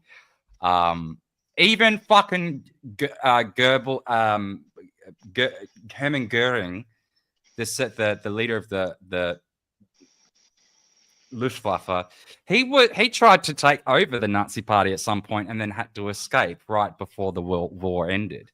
He was put to death in Nuremberg, but oh, you remember how they got the confessions out of him, right? Out Before of Goering those trials? No, just all of them. And at the family trials in jewels Nuremberg. got crushed. Yeah. Oh, is that what they did? Yep. Yeah. Well, I think every single politician who was involved in COVID should have the same thing happen to them. Yeah, they should be tried at the international court and have their testicles crushed or something similar, since a lot of them are women nowadays. Well, I'd be happy enough to turn a blind eye to however methods they use to extract information from them. I'm not going to sit here and endorse torture on YouTube of all places, but I will not disagree with you. And I will also say the damage they committed and inflicted on generations of children is totally commensurate to that was brought to Nuremberg. Yeah. And so, I think that is also appropriate. Yeah, but they need to see an international court at some point. It's never going to happen. I mean, those courts are pretty much a joke. I mean, they put a warrant out for Putin and for Netanyahu, and neither of them are going to see anything. No, they won't. But I was saying with the dude before, the only time I ever agreed with my fucking socialist prime minister is when he declared the other day that he absolutely will uphold the ICC warrant against Netanyahu. And now Israel is just fucking cutting sick over Australia. It's really like they're really upset about it. Like as if we fucking matter. We're Australia. Like what are you scared of us? We can't do shit. What do you think we're gonna come? You weren't gonna come here anyway, you dumb faggot. What are you talking about? Hey, you don't remember the Australian-American War? You mean when the CIA deposed my fucking prime minister and I had to apologize for it? I wasn't a war. That was just some fuckery. You're part of the Five Eyes. Yeah, that was because Gough Whitlam came in and said, look, this Pine Gap thing, we want access to all of it, not just a fraction, considering it's our land. So how about you open it all up today or I shut it down tomorrow? And so, well, he got fired. That's so funny. The CIA deposes even their own allies. So I think the people that are in there today aren't as good as they were, 20, 30 years ago. Say again? I think the people in there today aren't as good as they were 20, 30 years ago. Yeah, the CIA? Yeah. You mean as good? You mean any government position, really? You mean as effective? When you say good, you mean effective? Yes. Yeah. Yeah, I would agree with that. If you look at a lot of the people that were in during like the Brzezinski era, they seem to be a lot more effective, and professional. Yeah. That's where the competency races. Red Paul Jack has changed his thing to Clippy. He's on the Clippy movement. I still don't fully understand that whole Clippy movement. I did watch Lewis Rossman's video. He was talking too quick for me. I'm going to have to go back and listen again. But basically, do you all know about the Clippy movement? No. It's basically it's a there's several fights going on in the culture war right now. Obviously, one of them is internet censorship, but another one is the right to ownership, and your right to repair is another one. And so the right to repair the items that you own has been rapidly taken away from everyone. Oh, and Clippy, the idea of changing your profile picture to a picture of Clippy is supposed to be a mass protest against that. Streams Night by Third Wi-Fi. I'm sorry, I fucking realized that I'm actually streaming at the same time as my good friend Sean from Third Wi-Fi, who is talking about. I thought it was your day off today, actually, Sean. I can never keep up with you cunts. Sean streams pretty much every single day of the week. He's very funny. They've always got some entertaining people over there. I am often one of them, though they're trying to sort of like bring in sort of a bit more of a rotation. Gina's trying very hard as a producer over there to make it legitimate. So she's like got full charts of like who works well with what and who's like, she's very like, she is a very, very, very committed producer. Sean is very lucky to have her. She sometimes helps me out as well, but he gets jealous if I try and steal her. So I'm trying my best. See, Sean, I'm doing my own fucking stream, bro. Sean, did you see I did a whole 90-minute one like yesterday on my own. It was fucking, actually, I even watched it back, some of it, and it wasn't even horrible. But yeah, so Gina says she loves you. I love you, Gina. Gina is the best. She's my hard Rling. Gina with a hard R. And that just became hard Rling. Because she says things like, here, like she's got really, what is the word she says, Sean? She's like, idea. It doesn't even have an R on it, but she puts an R on the end of idea. Like a hard R. So she became Ginar with a hard R. And that became hard Rling. You see the progression of how it's gone. Yep. Anyway. Oh, those guys are great. Love Third Railify. Oh, so you do watch? Oh, once in a while, yeah. I'll hop in. Yes. See, Sean, I do bring cunts to your fucking audience. I am useful, slightly, like 10% usefulness. Yeah, every time I've been there, Sean's been shirtless, though, so. By the one wants to know... By the one, yeah, Sean never has a shirt on. He loves getting his little fucking nips out. And when I say little nips, like they are...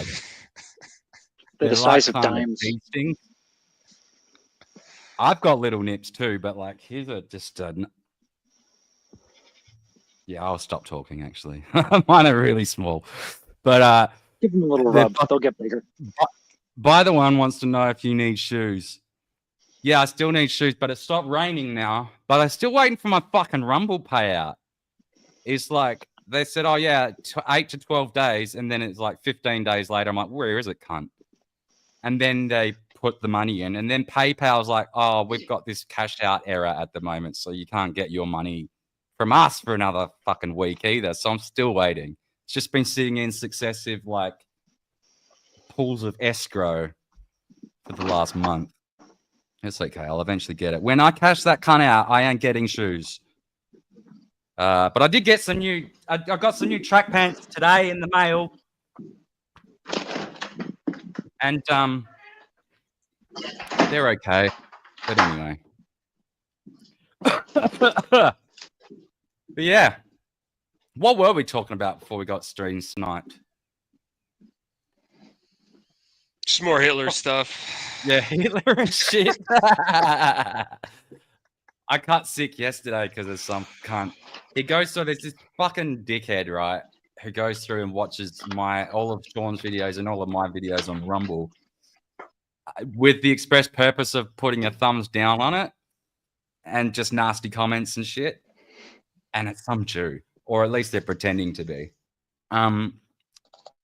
So I went crazy on my Discord yesterday. I was like, look at this Jew faggot. Hitler was right, blah, blah, blah, blah, blah. But basically, Sean, I found out who it was.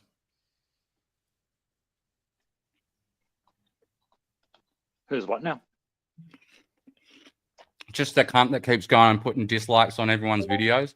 And he puts comments under my thing like, "How gay are you?" And I'm like, "Pretty gay." Like, it's not a secret. That has not been hiding that from anyone at all. So, but then they're like, "Oh, well, look at your long hair." Yeah, no, I grew it that long. Like, it was a choice. What are you talking about? These are not offensive things. You're I mean, they gay? could call me- Yeah. How can no one tell that? I still can't tell if you're joking or if you're serious. Oh no, I am serious, but like, Oh, okay. people- I don't care either way. no, I didn't think you would. Most people don't. Yeah. What's that noise? Is that you, Sean? Where the fuck are you? What's that? Where are you? Some nigger party? In the living room? On YouTube. You're the one eating watermelon. On YouTube. Sorry, I know I'm a very big racistness, but it is what it sounds like. Where are you? At a Cracker Barrel? Oh no, that's right. They play fucking. What do they play there nowadays? Oh, you don't know what that was? You couldn't really hear it? Like Coldplay at Cracker Barrel. No, it just sounded like racket in the background. Yeah.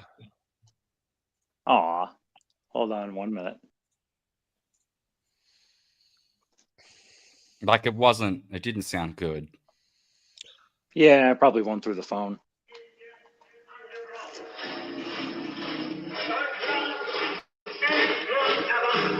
Oh, I see what we're doing here.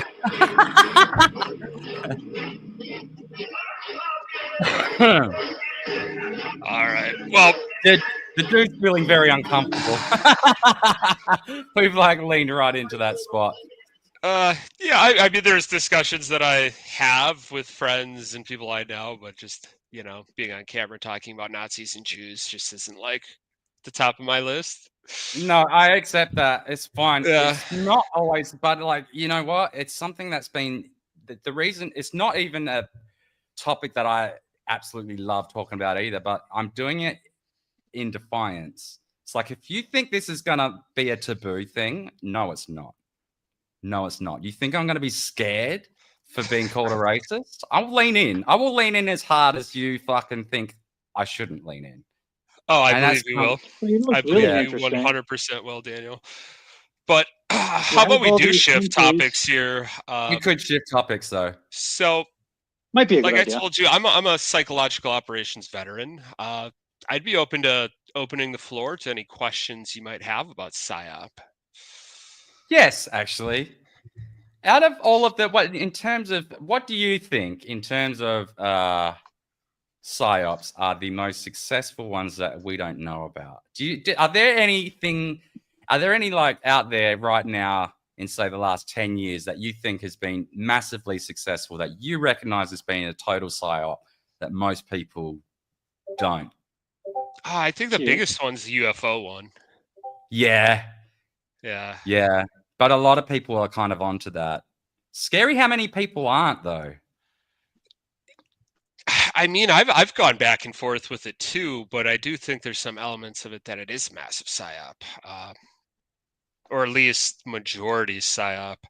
But I would say, like, when you're in PSYOP, nobody talks about other PSYOPs. Like, it is very like walled off, and nobody will talk about any of the stuff that they had ever done. There's never really any references to other successful PSYOPs or anything like that. They kind of just give you the manual and say, here, like, go try it out. And most of them don't end up being like super effective, I would say. Yeah. I mean, I imagine most coups aren't that effective either, but eventually they are, and that's the goal. What did you think of Q? So even if 10 out of 1,000 are effective, it's worth doing 1,000. Q, I never really went super down the rabbit hole of Q, but I did look at some of it. How would I describe Q?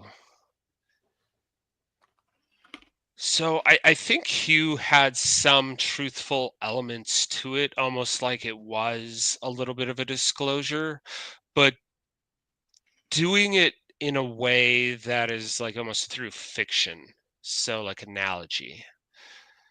So I do think there were some legitimate people trying to disclose real things, but they were not. You can't take it literal as to what they Yeah. were saying. You have to Like, see it within like a broader like scope and picture and be like, oh, I understand what they're trying to say here. so And like it these probably guys did get co-opted and all of that. So almost certainly did. Like, look at fucking. So the latest one in the last couple of days is, oh well, it's Vance, Trump, and some other guy without a tie on. They've all decided to not wear ties in this shot. I just look at that as soft power. Yes, all of these things are conscious decisions. Yes, you know, Susie Wiles or someone off camera was probably like, yeah, let's all be unified in taking the title. We'll either have them all on or all off. It was a conscious decision to do that. That's not that far out to acknowledge.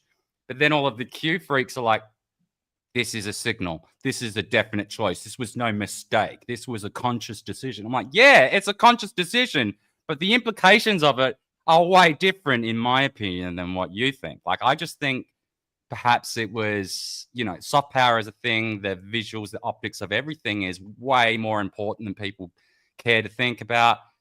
But then the QAnon types are like, this means that the signal's been given. There's a storm is about to be unleashed. You just wait and see what's coming. And it's like, yeah, nah. no, there's They never any just storm eyes that's off. going to be unleashed. I think Q was born out of what I'll call like a civil war within the deep state.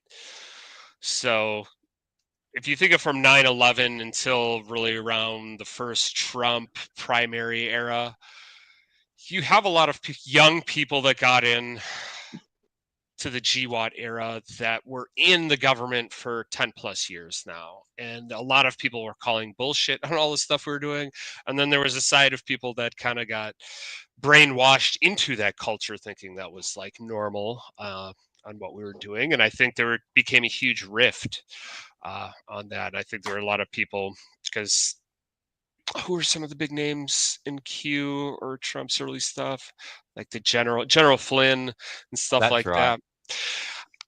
I think there was and still is. I think the war is mostly over, but I think that was just a huge part of how are we going to shift away from kind of that legacy neocon culture within all of our institutions and bureaucracies. And I think Trump's first term was a big sledgehammer to that.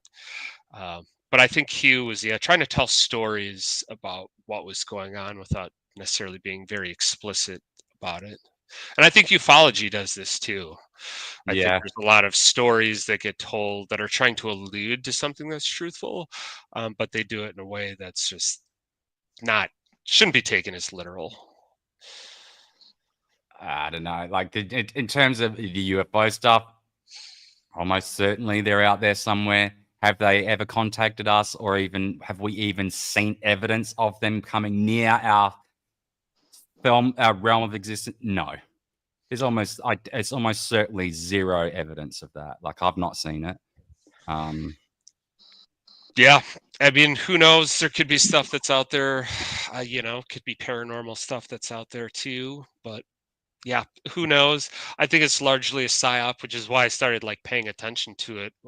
I first started paying attention to the ufology stuff probably like 2016, 17 when Tom DeLonge's group started coming out because Oh, everything about God. it reeked of psyop. So there's different Right. like versions of psyop too, right? So what I did was military psyop. So it's very academic. You're following a process, so if you know the process, you actually get trained to spot the process. It's called Yeah. a scheme analysis. So when Well, you're in analysis. that world, you can kind of like start to see, oh, like so my spidey senses were really kind of getting flagged in those early days. But I think it's evolved into more of what I will call corporate psyop.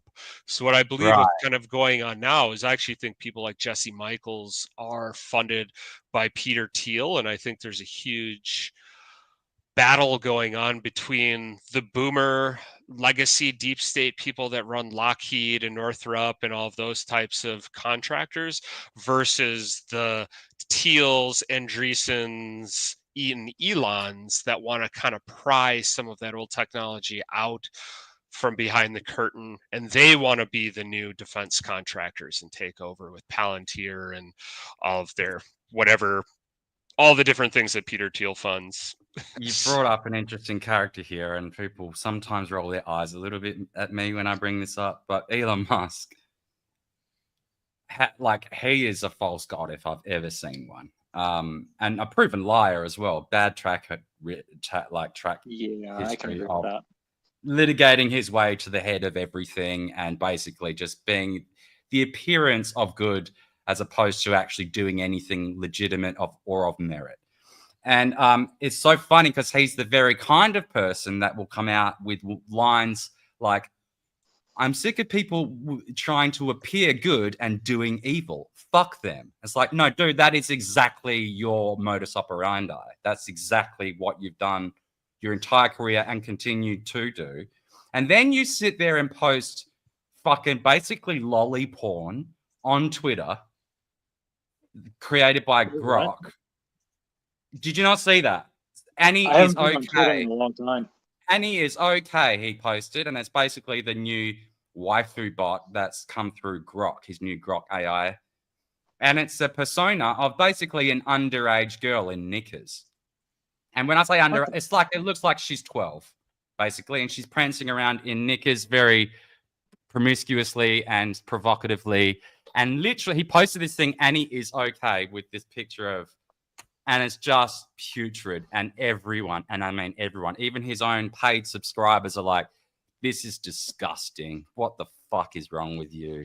All those guys are disgusting. I mean, Sam Altman is accused by his sister of sexual assault. Like, I mean, all of these technologists and technocrats and stuff are just terrible human beings. Fucking OpenAI, man. They murdered that Indian kid. I'm convinced of it. Do you know what I'm talking about? That he was a developer at OpenAI. His mother went on Tucker Carlson. And I'm a little bit apprehensive about Tucker because he's like clearly not very bright, and gets a lot of things badly wrong, a lot. But I think he still has a good intention. I believe he's got a good intention. I believe he's a genuine person in that sense. I think Tucker plays stupid a lot. Yeah, it could be that. Like, see, that's what I'm conflicted. But like, I've felt up until at least recently that he's been genuinely motivated, but just not very bright. I find to me, I go back and forth as to whether this stupidity is an act or if it's genuine. I kind of feel like it is. He is genuinely kind of dumb. But at the same time, how has he been so protected and became so wealthy? He comes from a wealthy background, but that not all wealthy children go into that line of stuff. So he definitely belongs to a faction. I don't know what that faction is, but he definitely belongs to one. There was this weird thing with him and Nick Fuentes recently where he pretends not to know who Nick is, but then Nick Fuentes came, who I'm no fan of, but turned around and was basically like, well, your dad was one of the CIA. You fucking didn't even know that. And then Tucker had to turn around and admit on his own show, he's like, actually, it turns out that my father was part of the CIA, the people that I at least claim to detest. I didn't know that for my whole life. My dad was my hero, and I didn't know he was part of the CIA, but this gay kid from Chicago does. Who the fuck is he? So now they're pointing fingers at each other going, you're a Fed, no, you're a Fed, no, you're a Fed. And they both look like glowing Feds. That's the problem. Like, they both have really good arguments on each other. And it's just like, could it be true that you're both fucking me? Like, what? More than I don't know if having a family member in an intelligence community is necessarily like evidence of you also being compromised as well. And I'll throw out Adam Curry as being one of those individuals, because Adam Curry, if you're not familiar with him, he's basically the founder of podcasting, and him and John C. Dvorak have had a podcast called No Agenda for like the last 20 years, which Yeah. has been I one of the encourage- greatest. But he regularly references his uncle, who was part of the CIA. So on its own, it doesn't. I agree. It doesn't actually pre-qualify you. But when you pair that up with what seem like inordinate protections and advancements through career channels that other people probably wouldn't get, because we're also in the 2020s where being white is not advantageous at all. So like the fact that there's another people, Louis Theroux is another one of these. You'll hear Andrew Gold mention this quite a lot. Andrew Gold is a young British white man. He has his own podcast, very successful. I think it's called Heretics. I like him. But he's been like, I've always sort of looked up to and admired people like Louis Theroux, but it's undeniable that when I tried to take this same level of career progression as him, I was told unambiguously, time and time again, no, sorry, it's not a good time for white males. There's no room in the industry for you right now. We're looking for more, different cultures, blah, blah, blah, blah, blah. So get some Yeah, shoe Louis polish. Theroux, time and time again, was able to bypass that somehow. And he also had all of this knowledge about Jimmy Savile before anyone else did, and people are sus about that as well. Also, against that argument, he was one of the first people to start revealing these questions about Jimmy Savile. So people were kind of not sure how to feel about Louis Theroux, and I don't know. I'm darting around a lot here again, but it just does seem like there are a lot of industry plans. I think a lot of it can be chalked up to nepotism, to be honest. Yeah. Because if you're in that community, like if you are in the CIA, I mean, they set up the whole community for the people that are in there to be part of like a tribe, right? Like the kids are going to school together. They try to make sure that you date or marry another person within the intelligence community. Just these circles are just so incestuous. Well, this is why it's one of those reasons is because if you're say you're a CIA and you marry someone within the CIA, that is way more preferable to the CIA than marrying someone outside of the CIA. Because then in terms of the secrets you have to keep, like there's so much more understanding that the being able to keep secrets within the unit easier that way. Oh yeah, for sure. It's going to be way easier for that, but I think you can extrapolate that mentality onto other different like groups of institutions and stuff within the government or the academic community, where it's just a lot of nepotism. Like your third cousin knows this guy from Harvard, or and it's like, okay, give little Jimmy a job, So Jimmy. Yeah. No, that's probably true. I think it has become its own class of like type of people that all interact with each other, and like Tucker does not make any qualms. Like he's very open, I think, and transparent on his show about, hey, yeah, I was a spoiled rich kid that had a lot of privilege, that grew up in DC. Yeah, he never hid from that. Yeah. So I think kind of though, like part of that is a disarming mechanism because it's sort of so obvious and verifiable that he is that he would just have no hope of ever denying it. So he has to own that. I'm not sure if that's like a signal of him being an honest actor in itself, though. And I wouldn't even say let's say he did have some sort of lineage, right, from the CIA. I don't think the CIA is one unified body and group of people either. No, it couldn't be. There's too many people. Yeah. Same thing like when, I don't want to drag it back to Hitler, but many people within the Nazis wanted to kill Hitler.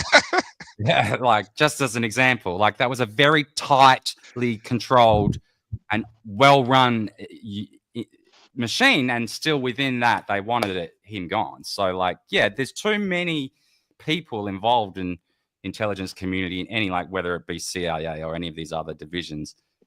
Yeah, you could never have a unified. Finders case at all? Say again? Have you looked at the Finders case at all? What is that? What is that? Wait, can you not hear me? Case? Yeah, but I don't know what the Define it. What is that? So if you go into the FBI vault and type in the finders, you'll find a case. There's like 4 different documents to go through. If you go through the first one, go through the first like 78 pages, and you'll find it's a very interesting one, and it'll make you look at the whole Epstein situation in a very different light than you do now. Could you give us like a, because I'm not obviously going to do 78 pages right here, but I've got the tab open. I'm not going to probably read it all. But is there like a TLDR that you could? So basically, a group of 2 guys and a bunch of kids in a van in Florida were found. And, the kids were like missing clothes. They stunk really bad. They were on their way to Mexico to the Smart Kids School from DC. So why they would be in Florida is anybody's guess. And the case keeps opening up to the point where somebody in the FBI asked somebody in the CIA, like, hey, are we stepping on your toes? And he's like, yeah, you might be. And you basically just come to find out that this group was started as an intel operation and turned into a little, little diddle cult type of deal. So to own the Russians, the CIA created a bunch of diddlers, basically. Mm. And then, That is they started looking at the believable, case but I hate again. it. Yeah, they started looking at the case again because of some congressman or something, and a bunch of evidence just magically disappeared. They just didn't have it anymore. What do you think of this? The dude. I think there's all sorts of like despicable, horrible shit that goes on. I think what they're saying, well, Epstein goes back to really being a financial fixer, all the way back to Iran-Contra, and just I think anything that's in the mainstream really is just not really what it is. I think our government has been selling drugs to fund wars, kids, and all of that's probably part of it. If you look into just the Clinton Global Foundation or whatever it is and what they did to Haiti. I mean, they were abducting kids in Haiti. So none of this essentially, I guess my question, if I was to rephrase it, does any of that sound unbelievable to you, or is that very much a plausible? No, it doesn't sound unbelievable at all. Yeah. So, I mean, this is the unfortunate reality we're in. Sex runs the world, man. I would say out of all the people I deployed with, and I don't want to throw like my battle buddies under the bus, but like everybody went overseas and had sex with hookers. Like everybody was cheating on their wife. Like the amount of like just unethical, immoral stuff that was going on that I witnessed. I mean, we had one guy, like I told you about the USAID journalist. We had one guy in our unit was banging her 16-year-old daughter. Like, and my NCO was having sex with the journalist. Like, so to have a racket and organization of kid diddlers, no, it doesn't seem all that crazy, man. Like, it doesn't. Like, and if you went to page, I think it was 64 or something like that, there's a map from an entirely different case thrown in there. Like somebody made a little bit of a whoopsie and they've just left it there for some reason. The only other thing I can put it down to is that they teamed up with fucking Illuminati or the fucking Jews or these cunts that are controlling the world. I love my Illuminati. Your spirit animal. She's the best. She is my spirit animal. Fucking I love it. Dumb cunts. She's great. She is great, isn't she? But I would say that like all of the most horrible type of psyop, though, does not originate like from the military or DoD itself. It's mostly from the intelligence community. That's always been the case, though, isn't it? I think that's how. I mean, military guys they kind of have always struck me as being like, well, they're the dudes that unfortunately have to do the dirty work at the end of the day. and get like actually look after people when shit comes to shove, like, you know. But like, and so they are in a great sense of the word actual heroes. But then when it comes to the ruling class of them, that's the intelligence community that are filtering. I mean, of course, they got this chain of command within DoD, but who's filtering down all of those ideas to that chain of command? It's often the intelligence communities that are fucking things up, and they're the ones coming up with all this sinister shit. I think a lot of the bad reputation has rightly been attributed to the IC and not the military themselves. Do you feel like I'm off base with that? That's how I see it anyway. I think military psyops is very disorganized in general. But anybody that was really good, you would graduate out and you'd go to the CIA or you'd go to the DIA or something like that. So like, I firmly believe that Luis Elizondo is part of some psyop operation. I mean, he's always screamed. I don't know how anyone has ever not felt that way about him. Honestly, the moment I ever do you know who that is, Sean? Who we're talking about? No. Do you know anything about the whole alien grift? Not really. So none of these names are going to make any. Basically, it's just people that the big quote unquote whistleblowers that people fall over and gush over in the UFO space, but they're very like that guy who claimed he went to Area 51. Well, that's Bob Lazar. He's one of the OG ones, but yeah, that's an example of one. It's a very good example. I just think Elizondo in particular, to me, he reeks as somebody that started in the military. Yeah. Because like I look at him and his mannerisms and the things he does and says and everything, I'd be like, oh, is this a guy I served with? Like he has that like familiarity to me. Like I know probably 20 other guys that are exactly like Elizondo. So yeah. But when you're trained in like the Army PSYOP, you are very like constrained in what you can do because they call it white PSYOP, gray PSYOP, and black PSYOP, and they like outright tell you black PSYOP is only handled by like intelligence community, and you'll never touch that as being part of the military. The black being like completely, essentially like hidden. Is that the implication of the policy? Yeah. So white PSYOP is defined as any sort of PSYOP. So PSYOP isn't necessarily propaganda, right? So let's say there's a tsunami that hits some island off the coast of Australia, right? We would send a PSYOP team there to drop leaflets. They'll say, hey, you can get humanitarian supplies. This is how you do it. This is where you need to show up. That's a form of PSYOP. You're dropping a leaflet, and we would have, let's say, maybe the Australian government logo on there with the American government logo on there. You know where this is coming from. That's white PSYOP. Gray is you're not sure who is actually doing the PSYOP. It's not readily attributable to a nation state. And then black, and then black is you're actually trying to attribute it to somebody else. Okay. Yeah. Like kind of very much, I'm going back into it, but kind of what Israel does a lot. Yes.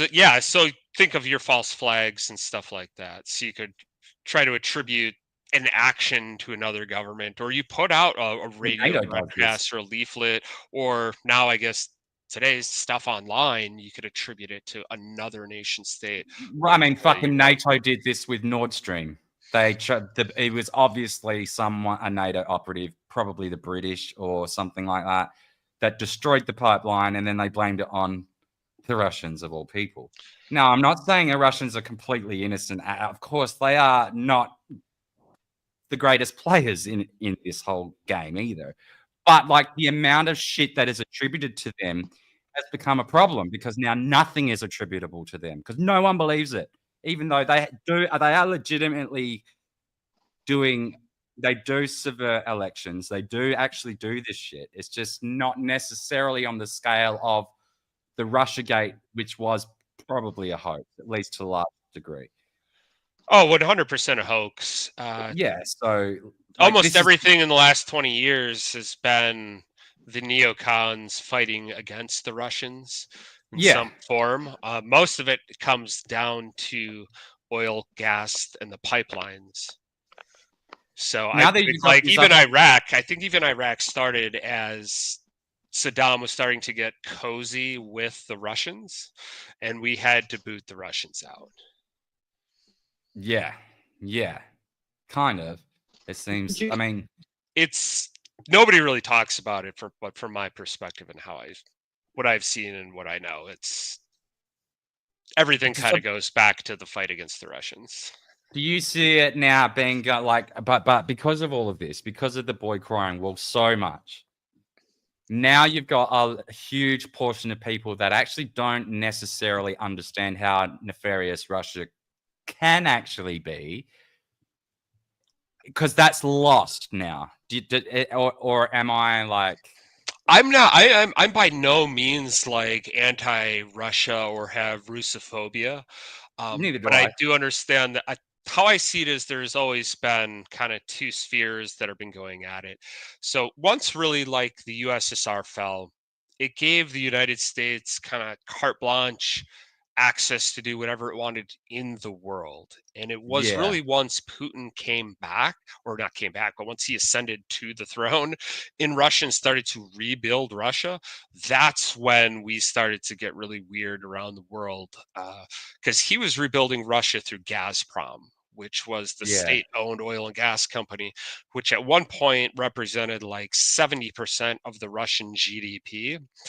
So it's always been a fight between like the Russian-Iranian axis and oil and gas, and then the Western interests for oil and gas. So I think Iraq largely started because of that. We wanted to boot the Russians out. They were starting to get real cozy with Saddam. If you go back, I mean, there's mainstream articles of how the Russians fled Iraq in the first early days of the invasion. Some people believe that they took the WMDs that Saddam may have had. Whether they existed or not, I have no idea. But then you get into post-Iraq. So what did we do? It was the Arab Spring, right? We get rid of Gaddafi, we get rid of Mubarak, and then essentially with the goal of getting rid of Assad. And then at the same time, Greece is having their debt crisis where they private or they take over all of the ports and stuff to try to get the oil and gas through there. We just create all these terrible situations and kill a lot of fucking people, you know. And then as we go into Syria, the counter move was Ukraine, right? We forced the Russians to take Crimea. It wasn't Putin's grand scheme of wanting to rebuild the USSR. We forced him on the chessboard to move the pawn into Crimea because they have to secure their warm water port that allows them to project power throughout the entire region and protect their economic interests, which is oil and gas, you know. So then what do? We start the war in Ukraine, which we did by overthrowing their government with Victoria Nuland, who is like the wife of the patriarchs of the neoconservative movement, right? I mean, if Sean was here right now, he'd have a lot to say because Sean is way more like autistic about the Russo-Ukraine war than I am. But I think it's all part of the same thing. It's not this insular conflict. It has to do with what's going on in the Middle East as well. So yeah, to tie it back to what you said about Nord Stream, so when Ukraine starts, what is the first thing that they do, right? They blow up Nord Stream, because the two places in the world where Russia and Iran can get their oil and gas into Europe is through Syria and like into Turkey, and then into Europe in the north through Ukraine. And then Nord Stream was the third new avenue. So they had to basically just chop everything off because they just want to take over. It's all about money at the end of the day. So but I don't think you can look at any of these things as one like insular unique conflict. They're all part of the same like overarching geopolitical chessboard, and it all kind of ties back to fighting back against Russia. Well, okay, so like because we've been going for 2 hours now and it's been a great conversation, so I will probably wrap it up soon. But I just on that, when you say it all ties back to Russia, where does China fit into this? Because China is obviously they like to posture themselves as being a very powerful nation, but they are like everything there is very Chabador. Like it's fake. If it looks good enough, then it's good enough. But it's all about appearance. Everything there is kind of fake. China really poses only one threat to the United States, and that's what we're seeing with Taiwan and the South China Sea. Right. So we, just like we want to keep the oil flowing in the Middle East and into Europe, we want to keep goods flowing through the South China Sea. And if China were to shut that off, that is a huge not existential, but geopolitical risk for the United States. So what I say back in the early days of Trump and Q and all that, and Russiagate, there is this civil war of one side that wanted to focus and pivot, do the Asian pivot to China. And then there's the old guard that wants to keep doing all of the bullshit against Russia. And the China people are like, why are we still doing this? We're getting into these never-ending wars. It's bankrupting our country. It's totally pointless. It's had massive blowback. We need to be focusing on China. Is China an active threat beyond that to the United States militarily or anything? I don't think anyone really believes that. It's really just about the flow of the goods going. Some people say, like when you said it's all flowing back, it's all for Russia's sake. It's like some people explain the whole Russia-Ukraine thing as preparation for China, and so like they explain it the other way around. No, because I would say the Russia thing is a blood feud with the neocons and their ancestors kind of getting kicked out of Russia and not being goes back to what we were first talking about, man, the whole Jewishness thing. Who are the neoconservatives at their core? They are a group of Jewish Ashkenazi people that have, that have just had this blood feud for decades against Christians. Whether it's cultural, it's religious, it's economic. There's a lot of layers and complexities to it. Jack's got a good point about the microprocessors here in terms of that's a big manufacturing hub. But that could be replicated. I mean, it's not like the IP still belongs to American companies. Processors are becoming increasingly like important part of it, but if you removed all of those processors from Taiwan, it would still be about, can the Chinese then toll us or basically cut us off from that strait? And we get a lot of goods from all of the countries that exist east of that sea. The funny thing like 70% of the goods in the world travel through the South China Sea. I mean, there is always going to be this funny mutually assured destruction with this setup, whereas China cannot survive without our demand and we cannot survive without their manufacturing. So, like, we're both fucked without each other in that sense. But, like, well, China's de-industrializing quite a bit. So a lot of the stuff that we're getting, it's coming from Malaysia, India, all of those little shitty countries that are around India and stuff. So that's where I see it. I mean, the U.S. has had a plan. I mean, when I was shown, a 30-year strategic plan for China that was all centered around containment. So we just wanted to box China in. That's why I was in the Philippines. They told us because we were going after Al-Qaeda in the Philippines, which we did do, but it was really about maintaining the relationship with the Philippines, because I fear that eventually once China does decide to go, if they do a military takeover of Taiwan, we're going to sacrifice the Filipino people against the Chinese. It won't be the Americans or the Australians or anybody else. It'll be the Filipinos who just get sacrificed, like we're sacrificing the Ukrainians right now. Yeah, and fucking in shit like huge numbers. Crazy amounts of people are dying on both sides. It's just There's probably 2 million people that have died in Ukraine on both combined. So astonishing. It's horrific. And no one cares about that. That's never been the principal concern for anyone making decisions. So and it's the people that are dying are people I don't give a shit about how the chips fall. In Ukraine, they're sacrificing old people, mentally disabled people, poor Yeah. people. It just always goes back to that, right? All of the favorite songs from the 1970s are still it's true today. They So, call that crimping. Apparently, I heard that. I think they call that where they snatch elderly people off the street for warfare. I think that's called crimping. You could maybe correct me on that. I have never heard that term before. I think this is one of the oddball wars in recent history where it is mostly older people that are fighting, because usually it's young people that do the fighting. But they're all dead, right? though. That's the problem. Well, Ukraine needs the young people to have the baby boom. So they've all been dead sending now, the 40 and 50-year-olds who've already had kids because they've already procreated. So what? You think they're selecting them over younger people, or is it more Yeah. just that young people are Yeah, dead and there's no their left? draft started like when the war started. It was only like people that are 28 and older were allowed to like get drafted. So if you look at the population Fascinating. curve for Ukraine, they're not going to have like there won't be any Ukrainians left if they took all the young people. I'm surprised. Yeah.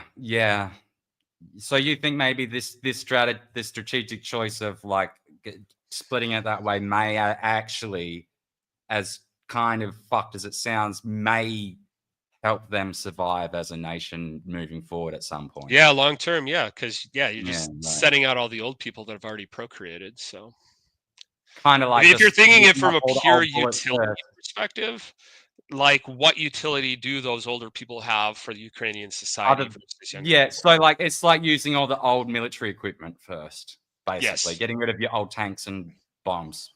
Yep. That are ready to expire. Yeah.